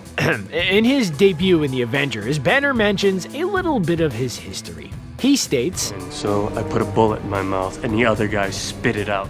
There is a slight difference in the scene Banner Ruffalo is referring to. In The Incredible Hulk, there is indeed an alternate opening. In the scene, Banner makes his way to the Arctic wastelands. He is done with having the Hulk issue haunting him, so he attempts to end the problem permanently by pulling out a revolver. However, before he can raise the weapon, the Hulk tags in and crushes the hardware with his hand. We're back with another Caecilius-related deleted scene. The Doctor Strange film really wanted to show what a nasty character Caecilius is. In this scene, Caecilius and his motley crew of magic fanatics decide to get their John Constantine on. They use the dark arts to get in touch with Dormammu. As Team Bad Magic commence their ritual, each one of them get a neat symbol burned into their forehead. Except the Doubter. Due to the Doubter's, doubts, the whole ritual is a failure. So Caecilius, being ever reasonable, creates a magic spear from his hands. He then uses it to slice through the Doubter. With a demonic ritual and the slaughter of a follower, Disney may have thought that was too intense. The late Stan Lee is the undisputed king of Marvel cameos. Excelsior. When the first Guardians of the Galaxy was being created, director James Gunn wanted to add in a certain traditional cameo. What we got was Stan chatting to a lady as Rocket scans around the area. But there was in fact another cameo planned. It was tested with a Stan Lee stand-in, as the man himself was not available for filming that day. The plan was to CGI Stan's face onto the double in post-production. As the Guardians are walking through the collector's exhibits, there'd be some Easter eggs for the fans. Like Cosmo, the best telepathic space dog! Peter Quill, on the other hand, would see some tentacles hitting against a glass case. Then, Groot would spot Stan Lee sitting in one of the containers. Once they lock eyes, Stan slowly raises his hand and flips Groot the bird. Gunn stated that the reason it was cut was down to a creative choice. With Quill doing the same hand gesture earlier on in the film, it may have been too much. Gunn also stated that Disney never saw the clip as it was cut beforehand. It's reported that Joss Whedon's Avengers film was a lot longer than what we saw in the cinema. Apparently, it was closer to 3.5 hours. Due to this, some scenes had to be removed, a couple of which make our list today. After Captain America lays the smackdown on some Chitauri attackers, he throws one of their weapons at a police officer and asks the officer to see if he can make it work. The officer would then figure out how to work the weapon. He takes down a handful of the aliens, and then he spots a woman and beckons her over to safety, only for him to get slayed from behind. The woman gets kidnapped by an alien too. It's all a big mess of sadness and despair. The whole arm situation is more than enough to have the scene removed, but to have the heroic officer cut down as well, that wouldn't have helped the story's inclusion. Comic Iron Man is well known as being a recovering alcoholic. It all started in the story Demon in a Bottle. With that factoid, Marvel had to include some reference to it in the MCU. In Iron Man 2, there was actually an alternate opening shot. He's hunched over a toilet bowl in pain. Pepper Potts then sees all this nonsense, and she isn't happy. The conversation definitely makes the case that this isn't the first time Pepper has seen Stark like this. As we later find out, the hangover isn't due to fall down water. Yeah, you look like you look every day. You look like you have a hangover. Instead, it's due to palladium poisoning. Palladium is the element used in Stark's arc reactor. He then has to create a new element, one that isn't slowly forcing him down the path of the Grim Reaper. The last entry is probably the most grotesque. You are welcome. During a chat with Empire, Kevin Feige disclosed one of the darkest scenes in the MCU's history. This scene was meant to be in Avengers Endgame. As the remaining Avengers get back from the time heist, not everything is as it seems. It was easy for the team to figure out what was different as there was destruction everywhere. Thanos would then emerge. It seems in this timeline, he conquered the universe and laid siege to Earth. Thanos had also been doing some DIY as he had made a throne out of bones and skulls. On seeing the returning and still alive Avengers, Thanos would have a gift for them. He would throw a bag at Captain America. Rogers would open the bag, and out would roll the detached, cowl-covered head of Captain America. Jeez! The idea was written into the script. However, the logic to get to that moment didn't work in the story, so they had to remove it. But if Disney had seen that clip, you can guarantee that it would have been scrubbed and burned away. What is this new world? Shining, shimmering, splendid! No matter how much we beg, plead, or sign petitions, Gravity Falls is not coming back. Sure, the graphic novels and pages of fanfiction are great to read, but we're digging for some true content on the show beyond the epic 2 seasons we already got to enjoy. So we dug, and we found some great deleted content from episodes, storyboard artists, and official Gravity Falls releases. Get ready to dig a little deeper into the mystery behind the Mystery Shack. After seeing these deleted scenes, it may be time to start writing journal number 4. Wendy, I'm a monster! The finale of Gravity Falls was so epic, they spread it across 3 parts and really went all out in their design and execution. For Weirdmageddon Part 1, one of the coolest scenes was definitely when Dipper and Wendy fly through various weirdness bubbles which transforms them once inside. An extended sequence in the bubbles showcases more to the scene, including some dialogue in the live-action part. For a few extra seconds, we get to see Dipper check out all of the extra details he has while Wendy is truly impressed at her live-action self. Wendy, I'm a monster! Whatever. I look good. The best part of the moment was seeing the real voice actors Jason Ritter and Linda Cardellini get dressed up for the part. The original scene just features the characters screaming, but the moment is definitely more effective with added dialogue. And an awesome preview of a possible live-action Gravity Falls movie. Did someone say unicorn hair? The last Mabelcorn gave us all a whole new view of unicorns we never expected. They may look pretty, but these horned beasts are actually manipulative tricksters, and the tensions between a group of unicorns and Mabel's pals all came to a head. Just as the 2 groups rushed at each other, the episode cuts away. So what exactly happened in the unicorn and human brawl? Well, they actually had a scene animated of the fight, but cut it for time. Ever want to see a unicorn in a headlock? Well, now's your chance. No matter how bad these unicorns may have been, it's still pretty crazy to see one get punched right in the face. If this scene actually aired, it would have been an instant classic, and a great training video in case we ever go one-on-one with the majestic creatures.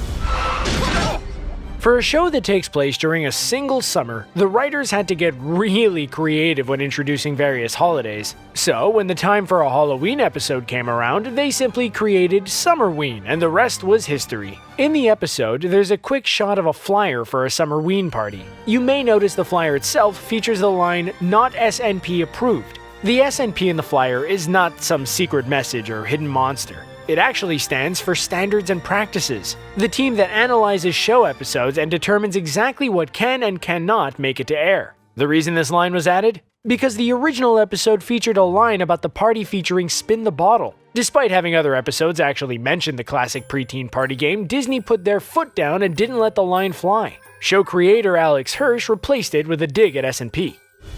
When the residents of Gravity Falls take an adventure outside of the small town, it's only fitting that Suze would end up being stuck in a corn maze. During the closing scenes of the episode Roadside Attraction, we learn he decides to stay in the center of the maze to prevent getting lost even further, but an alternate ending showcased a very different outcome. Gravity Falls animator Emi Cicierega came up with a pitch where a rescue helicopter flies over the maze to seemingly rescue Suze, but they end up just handing him something and flying away. In a quick reveal, we learn Suze was handed a book of mazes. How meta. So Suze can complete maze puzzles while being trapped in a maze. Ha, clever.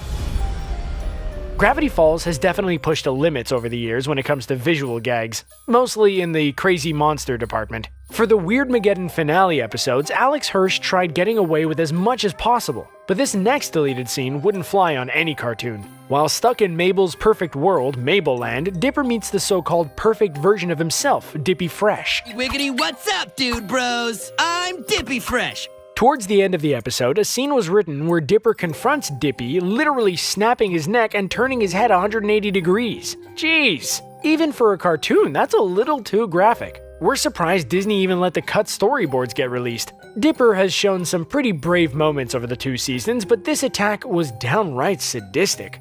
I hate him so much. Music festivals bring all types of people together, and it's no different when Gravity Falls holds their own celebration known as Woodstick. It's this annual outdoor concert featuring Oregon's up-and-coming indie bands. Oh! I hope nobody's filming this! One of the standout musicians to show up at the festival is the Love God, a former matchmaker whose life of love has transitioned to music due to so much reliance on online dating apps. The Love God's debut on the show went through many changes before the final animation was set. While the final design showcases a necklace with male and female symbols, it was originally designed to feature a trans symbol as well. And when the Love God enters a diner, he was supposed to pair an old lady with another lady, but Disney nixed these progressive ideas even though Alex Hirsch fought hard to keep them on the show. The deleted scenes would have truly shown that love is love, and the Love God proves it. I think everything just might be alright. Mabelland may look like a perfect world at first glance, but it didn't take long for Dipper to realize how sinister this fake dimension was. No one believes him, especially his sister, who has everything she could have ever wanted in Mabelland. In a deleted scene, we see an extension of her powers in this world, where she's able to summon piles and piles of delicious-looking pancakes while a fish sings songs. Then Dipper interrupts the party to confront Mabel, and we get an alternate version of the Waffle Guards putting a stop to Dipper's rule-breaking actions. The scene was likely cut for time, and probably just a little too much overkill compared to the rest of the scenes we saw in Mabelland. Along with the cut unicorn fight we saw earlier, the last Mabelcorn featured another great deleted sequence that would have added a ton of laughs and great moments in the episode. Mabel thinks she needs a pure heart to earn some unicorn fur, so she decides to do a ton of good deeds to help her cause. A bunch of alternate ideas of showing her good deeds include a lot of funny moments like changing a car tire, putting money into parking meters, and giving Suze a ton of extra cereal. Some of these good deals didn't quite go as planned. She recycles a plastic bottle, but inadvertently causes the whole truck to crash into a pond. And in the funniest gag, Mabel saves 2 snails and puts them on a plant, only to have them both being eaten by a dog just seconds later. We guess not all good deeds come with ideal outcomes. There's nothing more empty feeling than seeing the end credits to a favorite show roll for the last time. At least Gravity Falls tried to make things a little more uplifting by featuring a collection of animated Polaroids showcasing various characters and the fun adventures they've had in Gravity Falls. The final end credits of the series had several other proposed animations, all of which would have fit in perfectly with the show.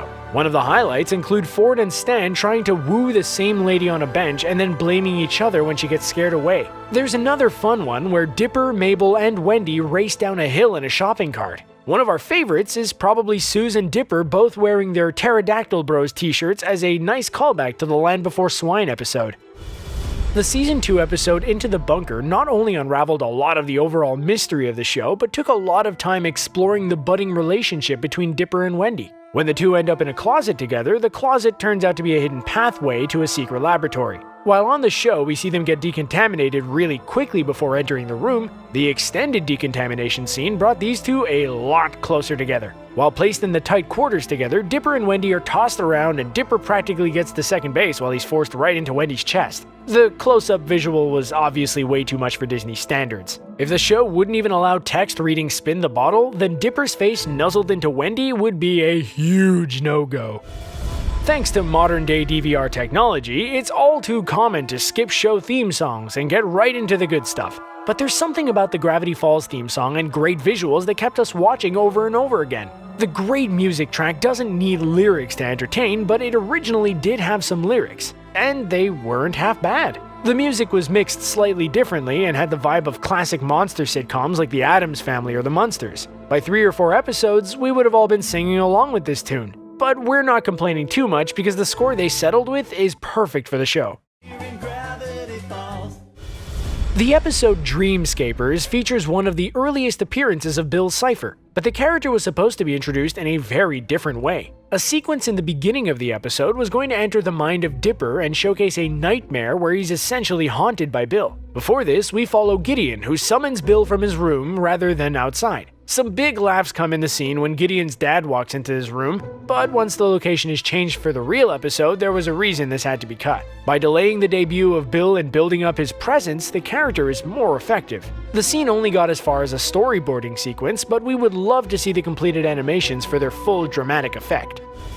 Remember the character Jimmy Snakes? Yeah, us either. But just the name alone sounds amazing. It seems like Alex Hirsch has a whole collection of episodes hidden in his brilliant mind. The Jimmy Snakes reveal was just one of these episode concepts. Thanks to a tweet featuring the sketch drawing and some extra details, we were able to piece a little more together. Jimmy Snakes was supposed to be an old pal of Stan's, but had a supernatural side to him. Drawn like a full-fledged biker, Jimmy Snakes was gonna have some Ghost Rider-like abilities, which we guess may be turning his head into a flaming skull. Now that would have been an incredible attraction for the Mystery Shack. Unfortunately, Hirsch only released the photo and no additional details, but hopefully it's just the beginning of many reveals for lost episodes of Gravity Falls. Gravity Falls built up a lot of mysteries over the years, but some episodes were just full of payoffs and big reveals. One of them was Tale of Two Stans, showcasing the life of scams Stan went through before settling down in Gravity Falls. In one of the deleted scenes for the episode, Stan talks about his paycheck coming in. We would assume his paycheck was a nice payment for one of his business ventures, but it turned out to be a racing horse named Paycheck. Stan's goal was to have the horse come in first place so he would win big. Unfortunately for Stan, the horse finished dead last, and it was off to the next scam for the con artist. And why stop with just one deleted scene from Tale of Two Stans? The episode featured a lot of extra content which never made it to the final cut, including some more great Stan flashbacks. On the show, we saw a retro commercial with Stan selling his absorbent towel known as the Sham Total. Well, the original commercial was supposed to be very different. One of the big differences was the towel color. Instead of just a single color, the deleted scene shows the Sham Total in 3 different colors. An extended moment also featured Stan with a video producer high-fiving over the commercial completing. If only the product was as successful as the commercial. Either way, the Sham Total turned out to be a total sham, something an intelligent shopper would have spotted a mile away. There is an awful lot of footage to be found in the first 3 phases of the Marvel Cinematic Universe. Between 23 movies, there are almost 3,000 minutes of footage, so it's no surprise that some of that ended up on the cutting room floor. But despite these scenes being deleted from the films, had they been included, the MCU may have looked a lot different today. Let's break down these awesome and potentially game-changing scenes that never saw the light of day. Despite getting hyped up throughout Infinity War, the Soul Stone didn't exactly get too much attention. Sure, we got to see just how one gets the Soul Stone, but when it came time to actually use the stone, things were a bit anticlimactic, especially with the other stones being shown off individually. That would have been different if this deleted scene had stayed in the film. While on Titan, Thanos actually would have unleashed the Soul Stone on the Guardians of the Galaxy. What would this have looked like? Thanos was initially going to separate the Guardians from their literal souls before launching moon chunks at them. Spider-Man would have came in and saved all of the helpless bodies. From there, Doctor Strange would have worked his magic in the astral plane and learns that only Mantis can restore everything. This entire premise sounds way more interesting than Thanos using the Power Stone, which was showcased a few times in Infinity War and Endgame. We think the unique properties of that stone would have given us a much more memorable scene than just brute force. While Thanos sucking people's soul out may seem extreme, this deleted scene is tough in a different sort of way. In Spider-Man Far From Home, Peter Parker is going to Europe on a class trip. But have you seen Peter's apartment in Queens? Peter and Aunt May are not exactly rolling in the Benjamins here, and going to Europe is quite expensive. So that's what makes this deleted scene pretty emotional, even if it comes off as a bit humorous. In order to help pay for the trip, and get that gift for MJ, Peter opts to sell his Star Wars toy collection. We know from the first movie that these things mean a lot to him, and giving them up would not have been easy for him to do. It would have been nice to actually see Peter go through this personal struggle in order to do the things that he really wanted to do. It would also have been critical in showing that Spider-Man is also plagued by real-world issues, and that just because he's a superhero doesn't mean he's excused from money problems. For most of the MCU, the franchise has received criticism for wearing plot armor that kept its heroes alive. While this armor largely stayed on until Avengers 3 and 4, it did chip a bit during Age of Ultron. While only having been introduced in that movie, we did get to see the passing of Pietro Maximoff in the finale, as he saves Hawkeye and a young child. The character gave his life in the process and was the first time that we had to deal with the loss of a character in the MCU. That moment was almost overruled thanks to Marvel asking for an alternative scene in the end, which would have shown Pietro suiting up with the rest of the Avengers. The scene was left on standby just in case the studio wasn't satisfied with Joss Whedon's version of the events, but in the end, decided to stick with the original fate for the character. Fans were clamoring for an all-out Hulk featured movie for years, and while we still haven't gotten a proper Hulk flick in a long time, the closest we have thus far to capturing the spirit of the comics is in Ragnarok. That Hulk was big, mean, and tribal, as well as being a gladiator champion. We know that fans were expecting to see more of this Hulk in Infinity War, but Thanos essentially punched him out of Bruce Banner. For the entire rest of that movie, the Hulk refused to emerge, which would have been pretty helpful in the final standoff in that film. In this deleted scene, Hulk and Banner make a pact of sorts during the final battle in Wakanda, in order to defeat Cull Obsidian. The end result would have been Smart Hulk, the version of the character featured in the majority of Endgame. This would have segued into Natasha preparing to do the whole sun's getting real low thing, only to learn that the two beings have merged into one. Call us crazy, but it seems that having this character development play on screen as opposed to off makes just a little bit more sense. Doctor Strange's origin film can be accused of being a little too similar to the first Iron Man movie, but that doesn't mean it doesn't have its moments. It's a visually stunning movie with some great character moments. It's a shame though that one of them was left on the cutting room floor. When we first meet Stephen Strange, he's a bit of an egomaniac and a jerk. After his accident, he ventures to Nepal in search of a way to heal his hands, which of course sets him on his magical education. Before getting jumped by the thugs in Nepal, Strange encounters an injured dog in the streets. Strange here is not the man he was in the opening, but despite this, he actually stops to help the dog. Something Steven wouldn't have done in his egotistical period. Using scrap, he makes a splint for the dog, which showcases that despite his harsh exterior at the time, Strange did have a heart of gold buried deep within. This compassionate moment was a great little beat for Strange. Let's get small here for a second and talk about a deleted scene from Ant-Man and the Wasp. Did you feel that Janet's survival in the quantum realm was kind of rushed and didn't really offer any concrete explanations? Well, there's a deleted scene that would have made things make a lot more sense that perhaps should have stayed in the theatrical cut. Per a story she tells Hank while leaving the realm, we learn that there are entire civilizations living within the quantum realm.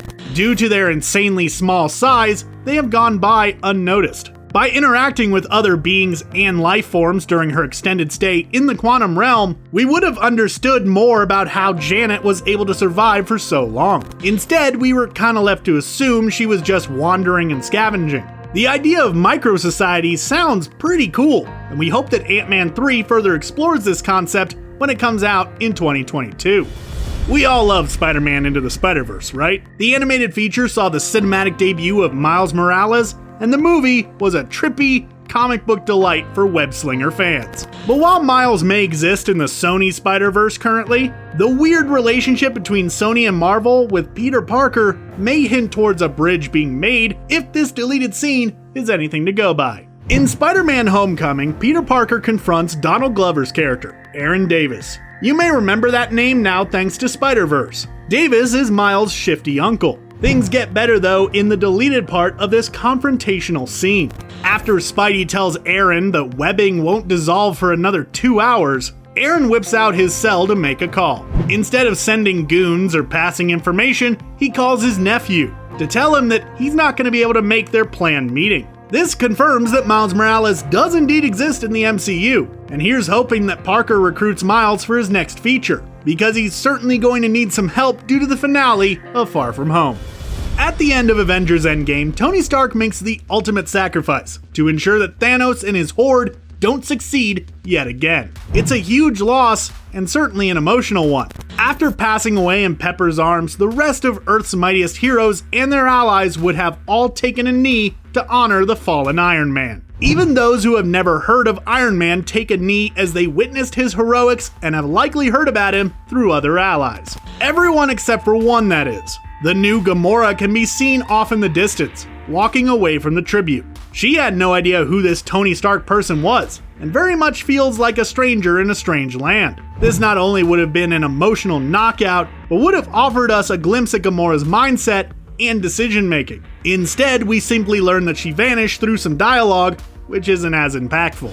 Thor Ragnarok was wacky, funny, memorable, and unexpected. A large part of that was due to Taika Waititi's unorthodox script and directing style. He took characters that we've grown to know quite well and flipped everything on its head. But it wasn't just the old characters who felt fresh. The new additions were also great, and that included Karl Urban as Scourge. Scourge would go from gatekeeper to janitor to executioner faster than you can say Asgard, but his humor was top notch, as was his internal conflict. Not wanting to meet the same fate as the Warriors 3, he opted to help Hela. But Scourge still knows right from wrong, and this deleted scene shows us a peek into his state of mind. The scene sees Scourge spotting Heimdall and some refugees escaping from Asgard after Hela wrecks shop. Scourge sees that Heimdall is carrying the Asgardian Gate Sword, the one thing that Hela desperately wants. Heimdall, of course, sees Scourge looking at him and gives him a pleading look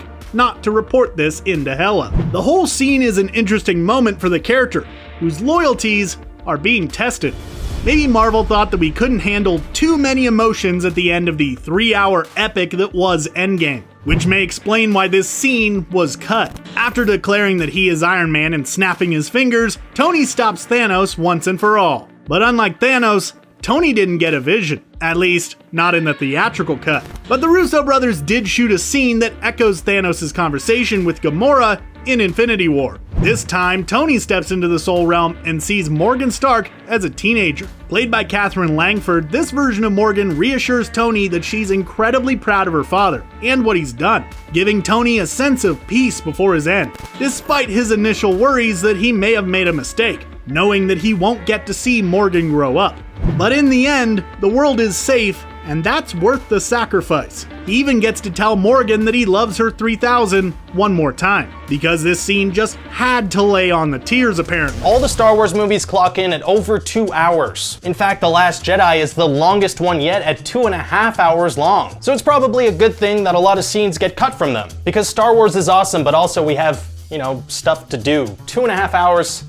It's a long time. Sometimes though, some scenes that were deleted could have actually been a good idea to keep in there. Here are deleted Star Wars scenes that should have made the cut. There will be some minor spoilers for The Last Jedi in here, so if you haven't seen it, that was a spoiler alert. That's what that was. Also, if you're new to Screen Rant, you can hit the subscribe button and ring the bell to stay up to date with our videos.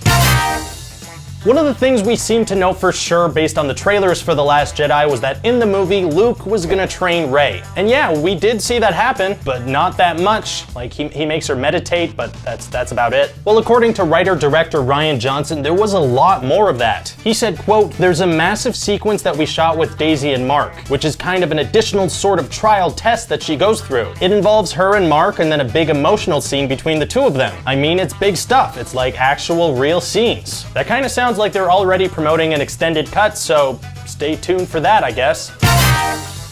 A New Hope originally had a lot more of Luke on Tatooine, and I don't think anyone really wanted any more angsty Luke. Like, what we got was more than enough. We're good. But one scene could have actually been pretty cool to keep in, or at least some parts of it. It involved Luke catching up with Biggs, and it would have done a couple of things for the story. It would have made us actually care when he dies later on. It would have made us more aware of just how bad stuff was getting with the Empire. It also would have deepened Luke's conflict of wanting to go help the fight, but also wanting to stay home and help his uncle on the moisture farm, which is my least favorite thing to say. The end of Revenge of the Sith showed us Anakin's final transformation into Vader, but it also almost gave us a pretty cool Yoda moment that ended up being cut. There's a deleted scene where we see him arriving on Dagobah and beginning his exile, where we end up meeting him for the first time in the original trilogy. Was it a necessary scene? Not really, but it still could have been cool to have in there. But also around that time, the third Lord of the Rings movie came out, and that had like 45 different endings. Like, it just kept ending and then going on and ending and going on. So it makes sense that they were just like, okay, let's end it with Vader, that's good. When a movie presents us with a hateable character, it's always satisfying to see that character get some comeuppance. And one of the most hateable characters in The Force Awakens was Unkar Plutt. I mean, look at his face. Look at it. And there's a deleted scene that would have given us some sweet satisfaction. It showcased just how strong Chewie really is because he casually yanks the dude's arm out of its socket and plops it onto a random table. Pure satisfaction. And that does it for today's quick list. Let me know in the comments section if you think these scenes should have been kept in. Do you know of any other scenes that were deleted but shouldn't have been? Also, if you're watching this on the Screen Rant Facebook page, you can hit that link to jump over to YouTube and subscribe. Many people view the Toy Story franchise as a collection of perfect movies. Well, like any creative project, it didn't always start out this way. Come on a journey with us through all the films to learn about cutscenes, deleted storylines, and moments that would never have made it till the final cut. If some of these scenes were in the movies, it could have changed the franchise forever. One of the culminating moments in the original Toy Story was when Woody finally confronted Sid and all of the tortured toys came back alive to haunt him. Well, the original storyboards presented things very differently. Along with some old trucks and army men popping up, the animators may have pushed things a little too far by dropping down a hanging baby from a tree. If you thought Big Baby was scary enough in Toy Story 3, just imagine a torn apart baby hanging from a noose in a tree. Ideal for the next Conjuring movie? Of course! For the first Toy Story, great idea to cut that bad boy out. Woody's plan to literally knock Buzz out of the picture worked flawlessly in Toy Story. Actually, it worked a little too well as Buzz went for a flight out the window. While his initial idea was well played, he had even more devious plans in mind during early planning of the film. Originally, Woody was going to lead Buzz right up to Molly's crib, where she would slobber all over the spaceman, probably cause his batteries to deteriorate, and give Woody some alone time with Andy. Well, things didn't quite go to plan, as Woody becomes the one caught in the crib. In the end, the cut plan makes Woody's final actions seem a little more spontaneous and not so devious in the long run. We all remember Woody's nightmare from Toy Story 2, but he originally suffered from his Freddy Krueger-style torture in the first film as well. Turning Andy into a nightmare version of Sid, we see Woody's anxiety and fear come fully forward as he gets put in the trash and abandoned while Andy and the family moves away. Thankfully, the scene was cut, because even in the dream world, Andy's actions seemed a little cruel, and the song Strange Things pretty much summed up Woody's journey of feeling left out. The introduction to Buzz Lightyear in the original Toy Story was iconic. The mysterious birthday package is placed on the bed as Woody sees what the big fuss is about. The shot of Buzz and seeing him come to life was cinematic perfection, but it wasn't always supposed to be this way. Using the same trope found in films like Jingle All the Way and Bolt, Buzz's introduction was originally going to begin with an animated show where we see the spaceman going on an adventure. Woody himself watches the show while the family prepares for Andy's party in the background. Okay, we'll say it. The scene would have been a major buzzkill. Woody getting trapped at the Davis family yard sale showcased what a hero the cowboy could be. But if a deleted scene was left in, the whole yard sale incident would be looked at very differently, and most of us would still be blaming Rex. In the original opening, Andy wasn't playing with his toys. The toys were playing with each other. Rex took on the role of Godzilla and tramples through a bunch of toys. His awkwardness leads to Woody getting knocked out the window, landing on the roof, and sliding down a loose shingle before plopping into a yard sale box. Talk about bad luck, and just one too many coincidences.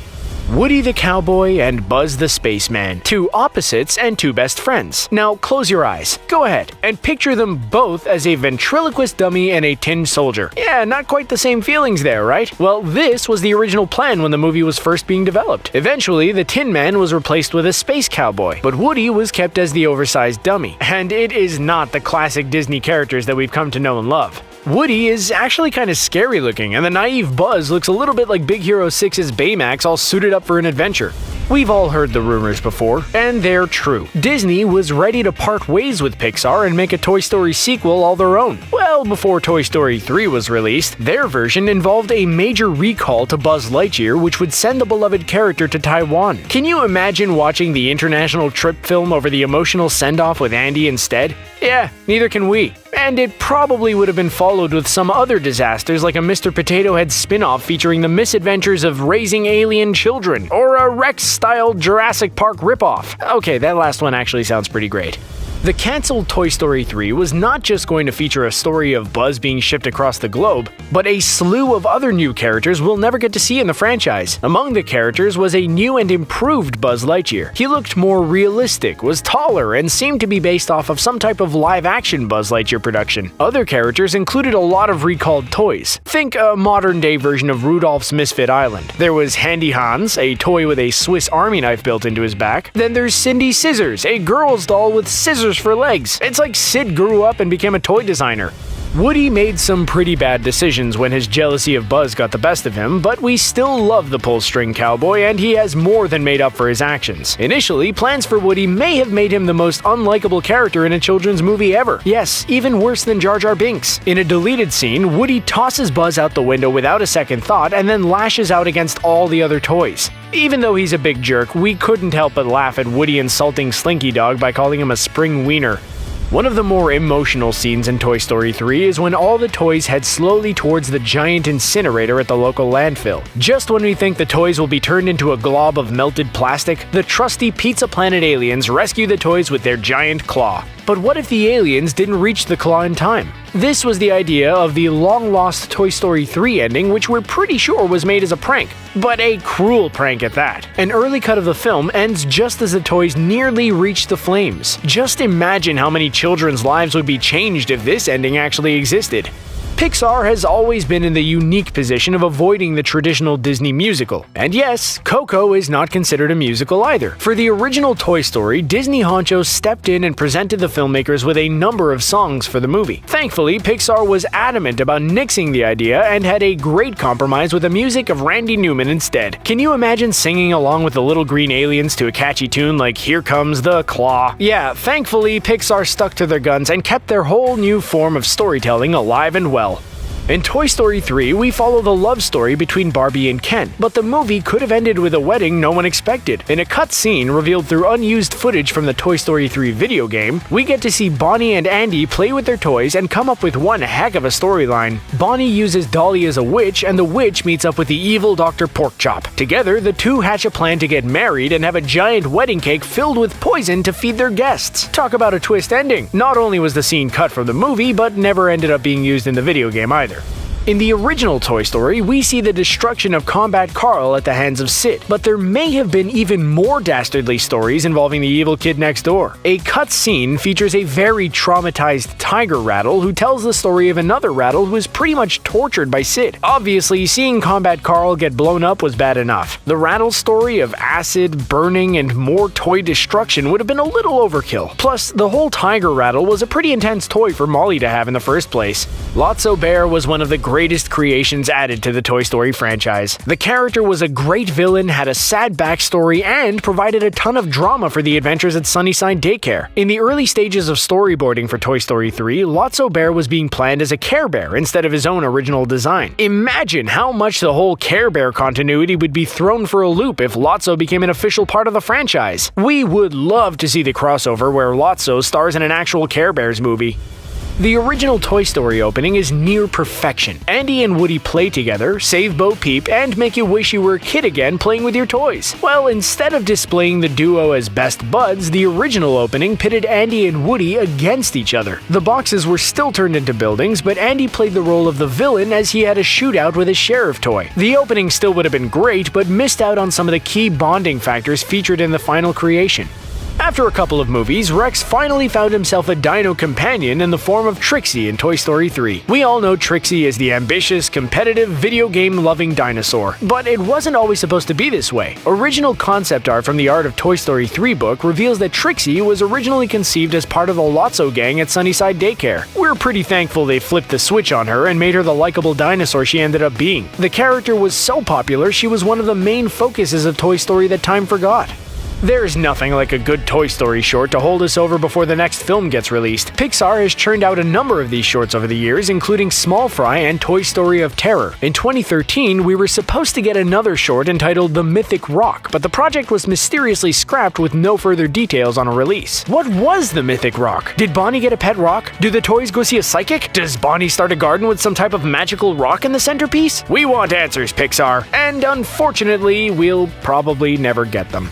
The holiday special Toy Story That Time Forgot features a great Christmas tale where Buzz and Woody must save themselves from a group of dinosaur warrior toys who do not know they're actually toys. Bonnie can't help them because she's distracted playing virtual reality video games. In an effort to get Bonnie's attention, a deleted scene showcases Buzz Lightyear kicking it old school and trying to use his laser light to get her attention. No wonder the scene was cut. The laser would never point that far and probably couldn't spell out SOS like it did. Plus, after all these years, we imagine the batteries would be long dead in Buzz. In Toy Story of Terror, the climactic battle between Jessie and the lizard Mr. Jones was supposed to be a lot longer. The final version showcases Jessie receiving Mr. Potato Head's arm and using it to tear open a curtain and show Bonnie her missing toys. In a deleted scene, we see Jessie go into full combat mode with the arm, attacking the lizard. Even Mr. Potato Head gets in on the action, delivering punches and karate chops to keep the lizard away. The extended violence may have been a little too much for TV, and for anyone against animal cruelty, even if the characters attacking the animal are just toys.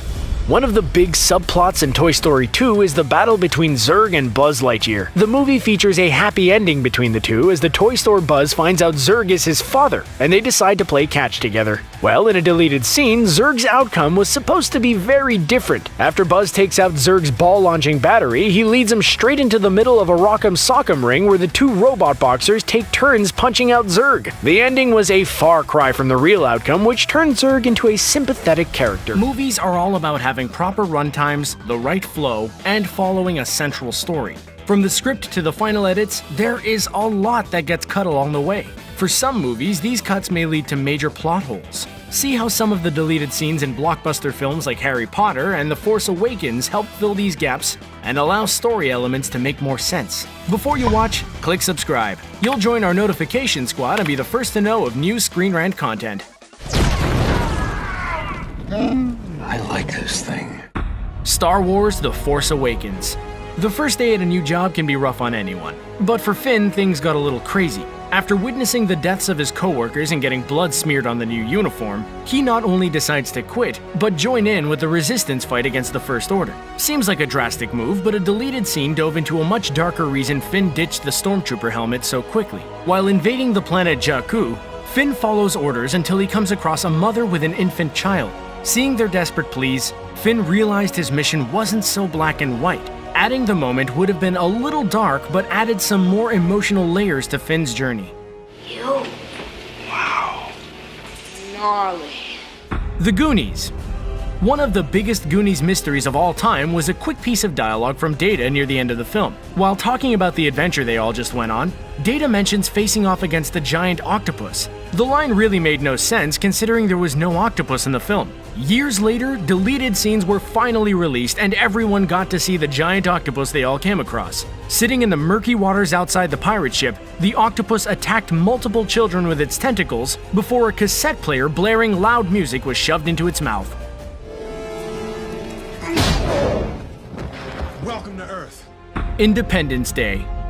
It's pretty hard to imagine what alien technology must be like. They probably don't rely on USB ports, CD-ROM drives, or any of the media storage we have. So it was pretty crazy to see Jeff Goldblum get on the alien ship and find a way to hack into their computers so quickly. Turns out the character wasn't relying on dumb luck or Apple products lost in space. Deleted scenes showcase Goldblum learning alien language and finding out the best methods for hacking into the ships. Just one of these shots could have added so much plausibility to the story.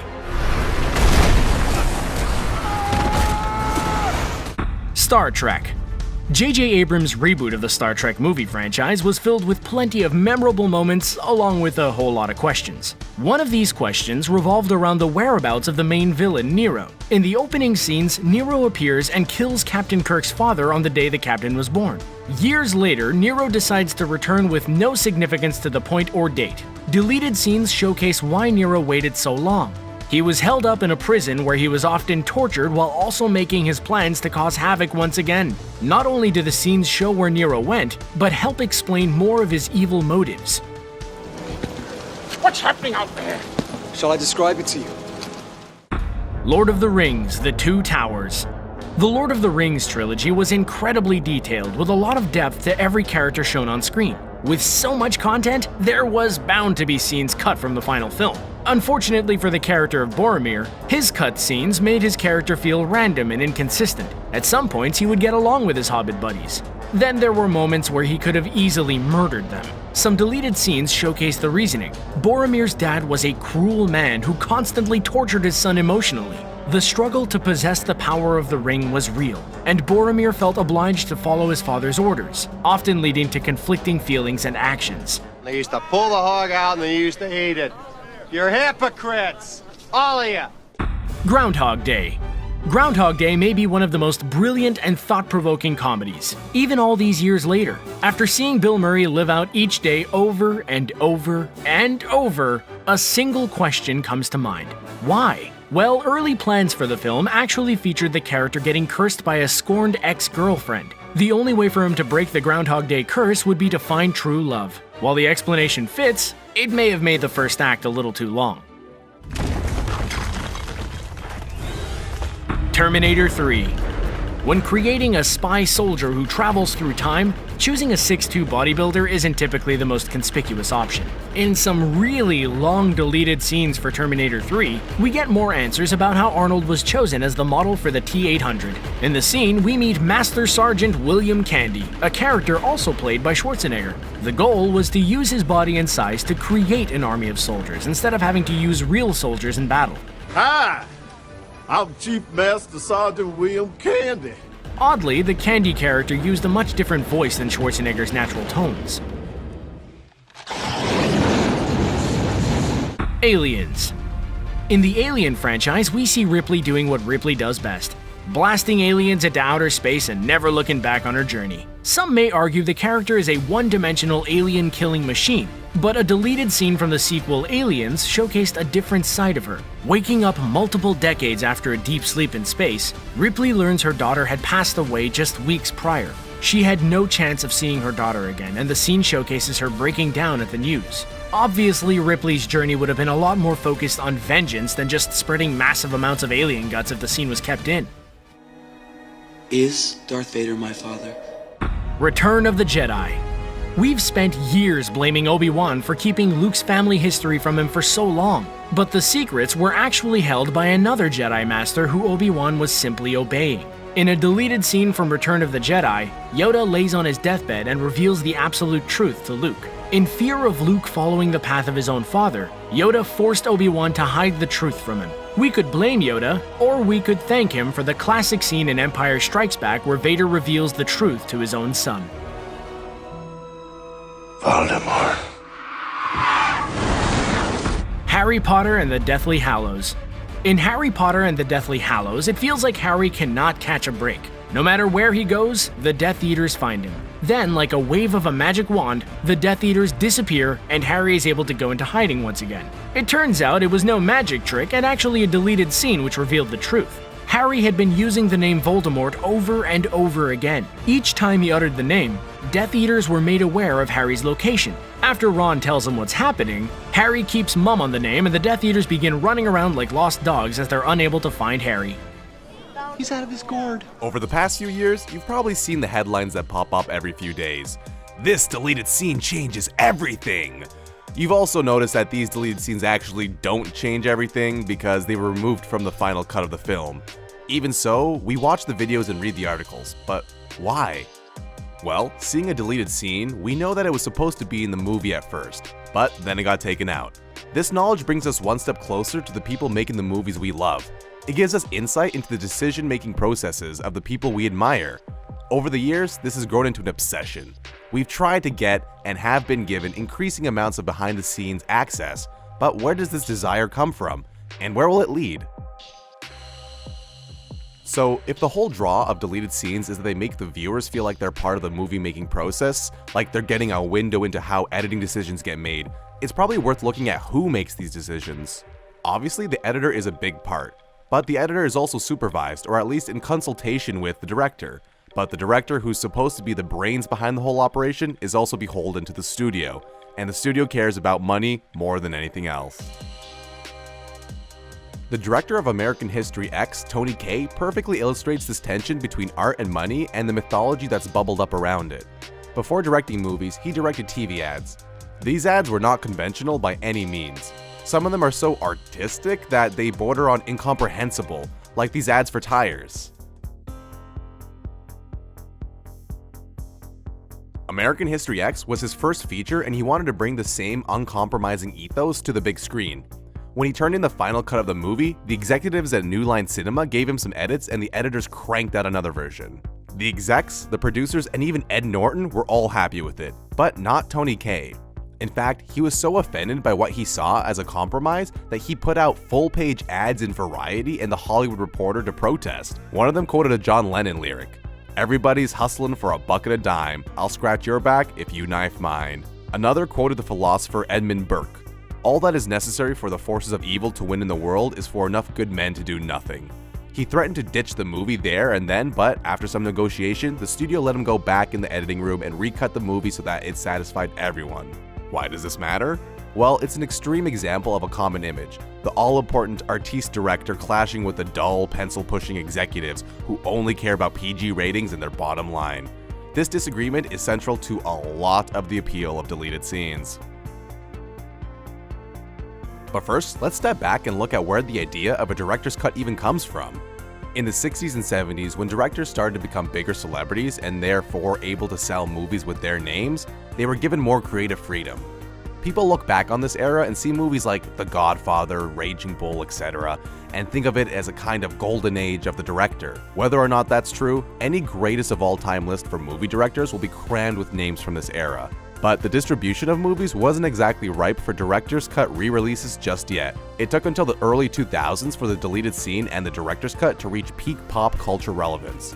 Why the 2000s? It's all because of DVDs. This is DVD. DVDs, an abbreviation of the very sexy digital versatile disc, were first sold to the public in 1996. At this point, they were very expensive. A single disc could run you about $100, so the average person wasn't quite convinced that this was the future of entertainment. But like every technology, the price dropped pretty quick, and within a few years, the DVD player replaced the VCR. They're smaller, less clunky, and less involved than the whole Be Kind Rewind VHS setup, but DVDs also have way more space on them.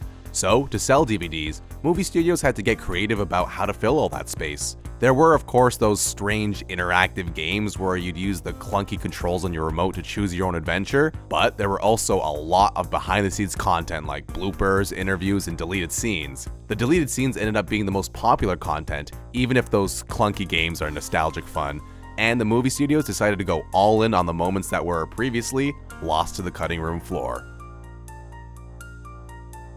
2001, Miramax released what they called a redux of Apocalypse Now, which added 2 extra scenes to a movie that was already very long. The 2 scenes included one where the main characters meet some Playboy bunnies for a second time further down the river, and another where they end up on a colonial rubber plantation where the French residents have refused to leave. The 2 scenes don't really add much at all other than a quick history lesson for those who don't know about France's occupation of Vietnam, which is why they were cut from the original. But this stuff is like candy for fans of the film who, after watching it countless times, finally get more. But more importantly, they also get some insight into the decision-making process behind what got cut and what didn't. It brings them one step closer to the people who made the film and makes them feel like they're on the director's side against the big money-grubbing studios. Because I haven't learned my lines yet. I know you've had him for 5 days. This redux opened the floodgates. While there have been director's cuts since the 70s, it now became expected that the DVD release of a movie would include a director's cut. Although these weren't even necessarily the edits that the director liked most, they were often just versions with all the unused footage spliced in. The most famous example from this era has to be the extended cut of Lord of the Rings. Because these movies were based on books, there was a lot that had to be cut out of the actual theatrical release of these films. The Lord of the Rings lore is so expansive that you would probably need a 100-hour movie to get anywhere near the depths that the books reached. Lord of the Rings also had a big, dedicated fan base that wants to see every little thing that has to do with the books or movies. The director Peter Jackson knew this, but he also knew that including everything wouldn't actually make a good movie. He says he actually prefers the theatrical release, but he still wanted to give the people what they wanted. The motivation for the DVDs is to give the fans the stuff that we couldn't include in the film, he said, and it has only grown out of the fact that we have so much footage. We didn't ever think we were doing extended cuts when we were shooting the movie, but when we started to cut the films and we realized that there were all the scenes that weren't going to be in the movie, we just thought, well, these are good scenes. They're legitimate parts of the book. They're scenes that people would be wanting or expecting to see. So we put them in this alternate version for the fans. At the time, I felt that I was sacrificing pacing and momentum in order for these scenes to go in, but I figured that the theatrical versions exists, so this is like a version for the real aficionados who want to see this extra material. Mind your aim. The list goes on. A director's cut of Blade Runner was re-released during this era, in which Ridley Scott cut all of Harrison Ford's narration. In 2009, Peter Bogdanovich released a new version of his 1976 comedy, Nickelodeon, in black and white. In 2007, there was Spider-Man 2.1, a special edition DVD released of 2004's Spider-Man 2, starring Dopey Maguire. Although the original is still regarded as an all-time Spidey classic, the 2.1 edition has also become a cult favorite, mostly because of one scene. After the Daily Bugle proclaims that Spider-Man is no more, we see J. Jonah Jameson, the #1 Spidey hater, wearing the blue and red suit as he jumps around his office, chomping on a cigar and pretending to sling webs. It's a great scene, but do we need it? The answer in this case and almost all others is no. The director's cut craze has gone out of control. It was once reserved for all-time great directors who felt stifled by studio restrictions, but now we've been blessed with director's cuts for movies like Never Say Never, the Justin Bieber documentary, Saw 3, and Bad Santa. You saying there's something wrong with my gear? Is that what you're saying to me? Ali Upham, the former editor of DVD and Blu-ray Review magazine, summed up the good and the bad of the director's cut. Some have the power to make a bad movie better, like Daredevil, or the beautiful, sprawling version of Ridley Scott's Kingdom of Heaven. Others simply glorify iconic movies, adding richness, detail, and the occasional subplot, like the Apocalypse Now redux and the extended cuts of Lord of the Rings. That also creates a problem though, because the director's cut can also turn into a vulgar cash cow, culminating in a super deluxe collector's edition. And that holds all 9 discs inside. So it's out of control, but how do we let it get to this point? To explain this, we have to turn to Lil Uzi Vert. The obsession with deleted scenes is just one example of the broader desire to get behind the scenes. This is the exact same desire that fuels tabloid magazines, the expensive backstage meet and greet passes at concerts, and even social media. What it boils down to is people's desire for access. When we watch a scene that the director, editor, or studio decided to cut, we feel invited into the filmmaking process, a process which usually remains secret. It's a window into how these people, who are usually larger-than-life names in the credits or faces on a screen, make decisions. It's a window into them as people. Jar Jar is a key to all this, because he's a funnier character than we've ever had in any of the movies. Lil Uzi is a person too, but he's also a rapper and a fashion icon. He's very famous, and people all over the world are obsessed with him and his irreverent ways of rapping and dressing. So when Virgil Abloh, another very famous guy, the founder of Off-White and the creative director at Louis Vuitton, was asked to do his video, he decided to make it about fame and access. Here's what he had to say about it. Street, and then they just go through this like mythical door, then no one sort of breaks that barrier. There are some things in the video that are either incomprehensible or very funny, like getting The Weeknd to rap as if he were Uzi, or the super fake lighting in the background. But the important thing is the beginning, where Virgil is filmed holding a camcorder, walking into this fancy hotel and all the way up to Lil Uzi Vert's room, where a party has obviously happened. It then switches to the camcorder's perspective and shows people passed out, and this is candy for the fans. They get access, even if it's fake access, to Uzi's hotel room and to Virgil's process. That alone is enough to get people very excited about that video. At the time of writing, it's got 369 million views. But now, the deleted scene and the director's cuts days are numbered. A shift is taking place and has been for quite a while. Looking at the movies of Adam McKay, Will Ferrell, and the countless imitators they inspired, you can see this shift taking place. I've never even slept with a lady! These films were the biggest comedies of their day. Milk was a bad choice. From Anchorman to Bridesmaids to Superbad, this was the style. Nothing like them had ever really been made before, with their off-the-wall one-liners and generally stupid humor. Really, ma'am, I'd love to sign your baby. You know? Wait, you changed your name to McLovin? They were so popular in part because we all knew how they were made. It was just a group of funny, famous friends in a room together, trying to one-up each other with outrageous lines. You can get pink eye from farting in a pillow? Totally. Because they improvise so much while filming them, these movies have pretty much infinite behind-the-scenes footage. So much that they often wouldn't even wait for the DVD to release it, like in Talladega Nights, where the whole credits are different takes of lines from the movie. There are fake public service announcements, The dragon eats a mouse and chases through the bamboo. descriptions of Jesus, Childhood version of me, except with a beard. and deathbed confessions. One of them held a steak knife to my throat while the other one took my wallet. In the case of Anchorman, they had so much footage that they even made up a whole movie with clips and subplots that didn't make it into the theatrical release called Wake Up Ron Burgundy. But we don't see these types of comedies being released all that much anymore. Why is that? A tarantula enjoys a fine chewing gum. A big part of it has to be the deleted scenes and the bloopers. This brand of comedy was so captivating because, at the time, it was fresh, but also because it allowed us unprecedented access into the process of making comedy. If you had the DVD of one of these, you could see almost every option they tried for a given line and even judge them for yourself. You would see kids at school mimicking the style, trying to one-up each other on the playground. But then, after almost a decade, everyone got tired. Seeing so many of the lines that didn't make the cut and all the attempts that it took to get the final product, it kinda ruined the magic of the whole thing. This whole style of comedy began to feel a little transparent and flat. It's no coincidence that we don't see it anymore. The mystery behind these movies was lost because they showed us too much. We want to feel like we have access, but not too much. But what about now? DVDs are pretty much gone. The auteur directors who were so big in the 70s are almost gone. Improv comedies are on the decline. How are we going to get our behind-the-scenes fix?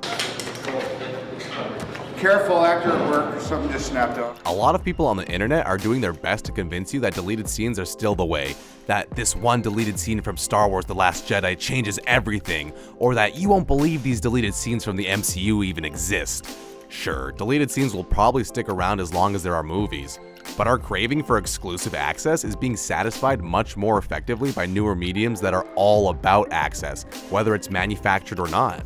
It doesn't matter where it's happening. It could be on Instagram or TikTok, Facebook or wherever. Here on set, Central Intelligence, hanging out, I'm shooting my video. But the fact that we can get this direct access straight from the source with what seems like no mediation, things have come a long way. If you wanted to see any behind-the-scenes footage from one of the biggest blockbusters of the 90s, you would have to just wait until the DVD came out, and then you'd have to go and buy it. But now, if you want to get behind the scenes of the next big movie, you can just go on Chris Pratt's Instagram. These platforms, while they're supposedly about connecting people to each other, are very good at exploiting our desire to cross the boundary between normal life into celebrity life, like the hotel in the Lil Uzi Vert video. But they also make us feel like we're being brought into the fold, like we're collaborators in these people's process. Whereas actors used to be in a secret club of mysterious people that we only saw portray other characters, the borders are now open into their personal lives. Gone are the days where every little thing gets put through a filter of managers and PR specialists before being released to the public. Now, someone can have a few too many adult cocktails and accidentally tweet out some outlandish comments for the entire world to see. Cake muffin, cake muffin. What's my snack? In a way, does that not scratch the same behind-the-scenes access itch that deleted scenes have been scratching for so long? Maybe we don't even need deleted scenes anymore to get insight into the making of a film. Instead, you can just DM Martin Scorsese.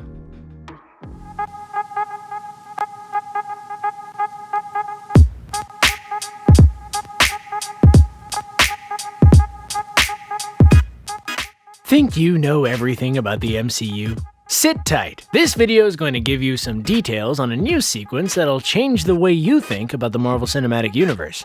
Did you know that just a single scene, which was originally supposed to be included in an earlier MCU movie, could have altered everything? Join Screen Rant as we look at what could have happened in an alternate cinematic universe.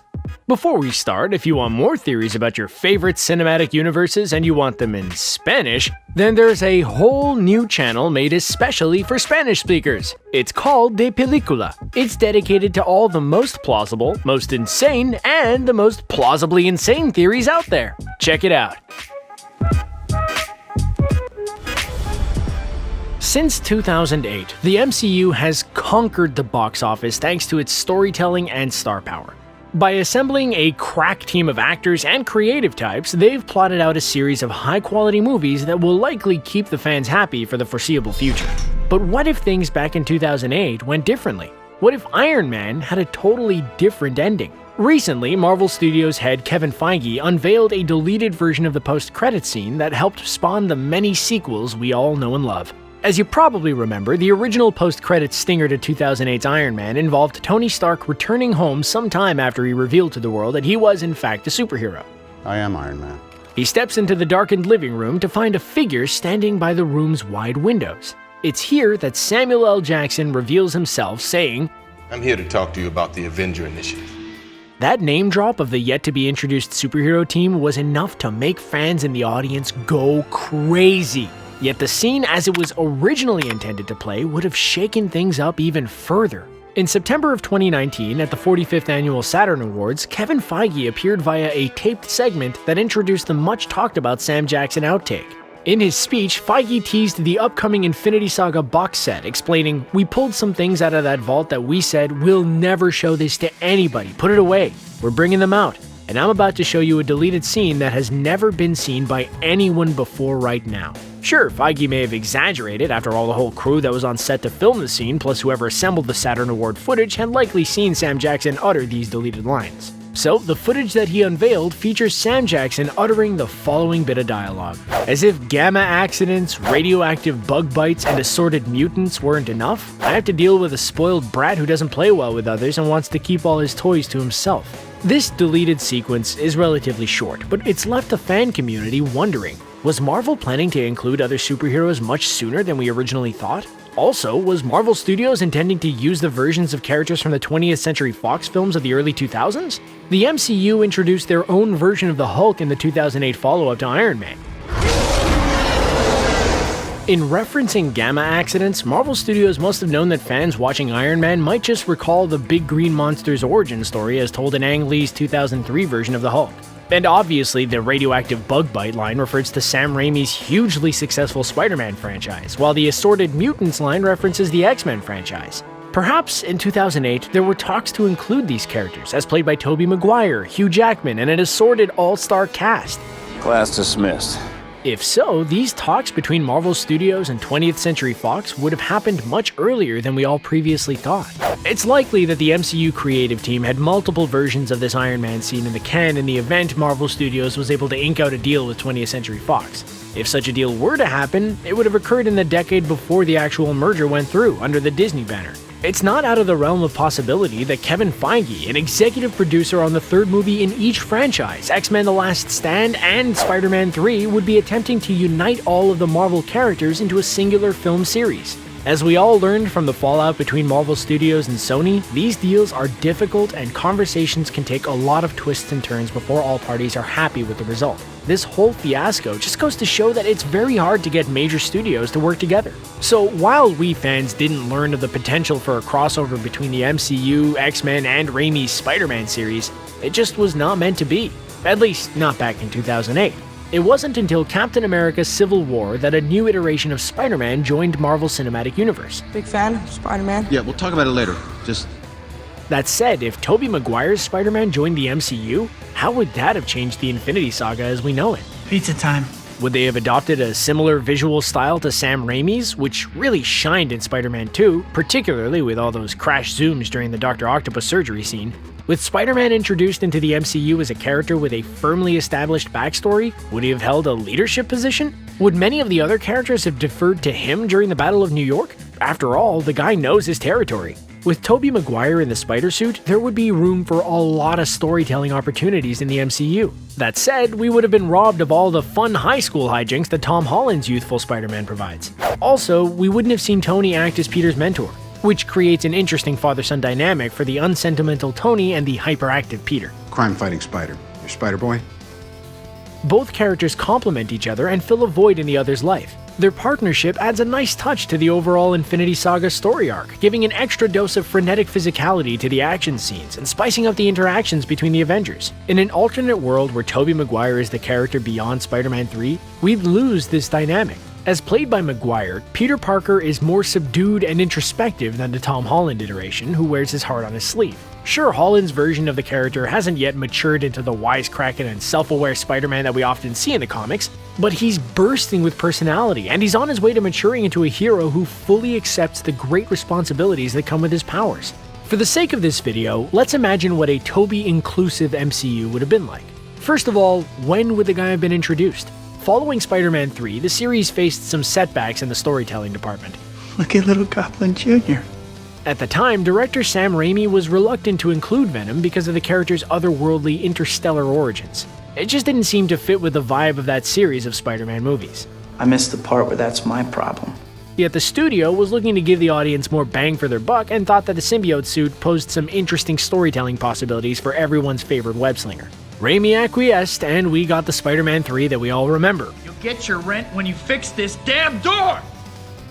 Some fans believe that time has been kinder to Spider-Man 3 than some of the other, more controversial superhero movies out there. But Raimi disagrees. In an interview on the Nerdist podcast, Raimi said, "I tried to make it work, but I didn't really believe in all the characters. I should have just stuck with the original characters and the relationships and progressed them to the next step and not tried to top the bar." He went on to call Spider-Man 3 awful. With that in mind, it's not hard to imagine that the powers that be were looking for an opportunity to include Tobey Maguire as part of the Avengers lineup, or at least have the actor serve as an ally to the Avengers' cause.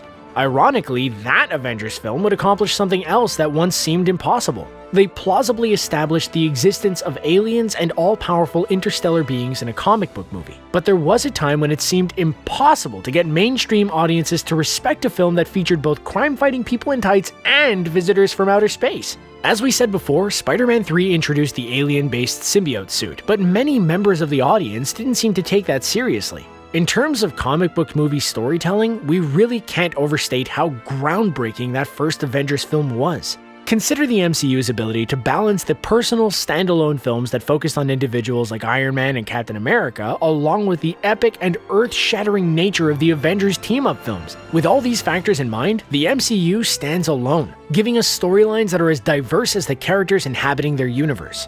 If you're the ultimate Tobey Maguire fanboy and you're dwelling on what the MCU might have been had Tobey appeared in the films, then you can at least take solace in the fact that other fans feel your pain. In a fan-made deepfake video, Tobey Maguire's face has been superimposed over Tom Holland's. Sure, it's weird, sure, it's uncanny, and sure, it's Tom Holland's voice and body doing all the work, but it's also the one chance you have to see Tobey's likeness in Spider-Man footage. Now, what about the other characters that Nick Fury referred to in his deleted Iron Man dialogue? When will the X-Men join the MCU? Well, that's anyone's guess. You're X-Men. Their involvement hasn't officially been announced as part of the upcoming slate of films and Disney Plus TV shows. Still, we may soon be treated to MCU versions of everyone's favorite mutants. And this on-screen appearance of the X-Men that we assume will eventually happen just might do justice to the characters in areas where some of the previous X-Men films failed. When the MCU version of the X-Men does appear on screen, everything hinted at by Nick Fury's unused Iron Man dialogue will come to fruition. Marvel will finally pay off on a deleted scene that until recently, we didn't even know existed. As we all know, Disney films are timeless. Ever since the creation of the Walt Disney Company in the 1920s, their films have continued to inspire and awe us. But sometimes the movies we love were nearly very different due to one deleted scene that could have changed the entire course of the film. In this video, we will look at some of the times where one deleted scene could have completely changed everything we know in the movie, from a beloved hero nearly being a villain to a much darker ending than we expected. We take a dive through the wonderful world of Disney. In 2001, Pixar fans were introduced to the lovable monsters Sully and Mike, professional scarers for Monsters, Inc. The movie was so popular that Pixar released a prequel movie, Monsters University, where we see the best buds meet for the first time. While the movie suggests that this is the first time that they meet, a deleted scene would have changed all of that. In a scene taking place at Frighton Elementary, the two actually meet on the playground as the other kids pick teams for Scareball. In the scene, Mike is eager to play, but isn't picked by the kids, instead opting for the new kid, who, you guessed it, is Sully. But Sully has no interest in joining the team, and Mike calls him out for not knowing the correct scare moves. This causes an argument between the two and initiates a rivalry, which is reflected in Monsters University. If that scene had been left in it, though, this movie would have been entirely different, as they would have had a long-standing rivalry before even being in university together, and this would have completely changed the narrative and the dynamic between the characters. Robin Hood. Disney's 1972 take on the classic tale is a big hit among fans, but initially, the movie had a much darker ending. In the initial ending, Robin Hood escapes miraculously unharmed from a barrage of arrows, but in the alternate ending, one of these arrows actually hits Robin Hood, leaving him severely wounded. He is taken to a church where he's left under the care of Maid Marian, but he is tracked down by Prince John and Hiss, who offer to put Hood out of his misery, but Marian stands her ground until Prince John's brother Richard comes in and deals with his miscreant brother once and for all. But the scene didn't do too well with test audiences, so Disney decided to go with the lighter, happier version that we all know. 2017's Coco is known as one of Pixar's sweetest movies, centering on youngster Miguel, who accidentally gets sent to the land of the dead after pursuing his love of music despite his family banning it. One of the most emotional moments is the reveal that the character of Hector is Miguel's great-great-grandfather and Mama Coco's dad, with her ailing memory the only thing keeping Hector in the land of the dead. But the introduction of Hector was nearly very different. The initial vision was to have Hector as a celebrity bus tour guide in a fun scene that would set up the world of the Land of the Dead, with the premise that Hector would take Miguel to famous musicians and the revealed antagonist Ernesto de la Cruz. The scene is a great moment of comic relief, but would have drastically changed the narrative if they decided to follow the line of the bus tour. Who knows how it could have come out?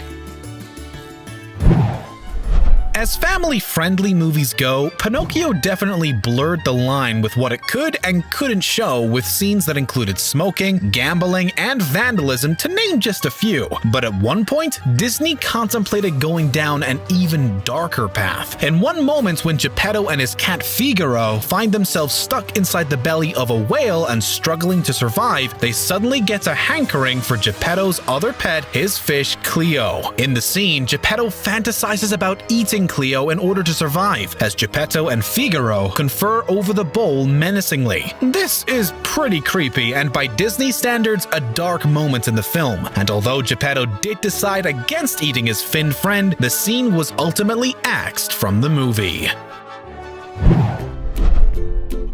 when Moana endeared herself to fans with her ambitious and bold approach to life, as well as being a strong, independent woman that people could relate to. But in the original cut of the movie, she had a very different backstory which would have shaped how good she is at sailing. Initially, Moana had 6. That's right, 6 older brothers, and they were the ones who taught her how to sail. In a deleted scene, we see Moana and her brothers engage in a canoe race, with the scene showcasing Moana's sailing prowess and how she manages to outdo her brothers. The brothers were eventually dropped, and Moana was made an only child, and while her skills at sailing aren't as honed as they were in the deleted scene, in the final version of the movie, we see an independent figure who isn't afraid to work by herself.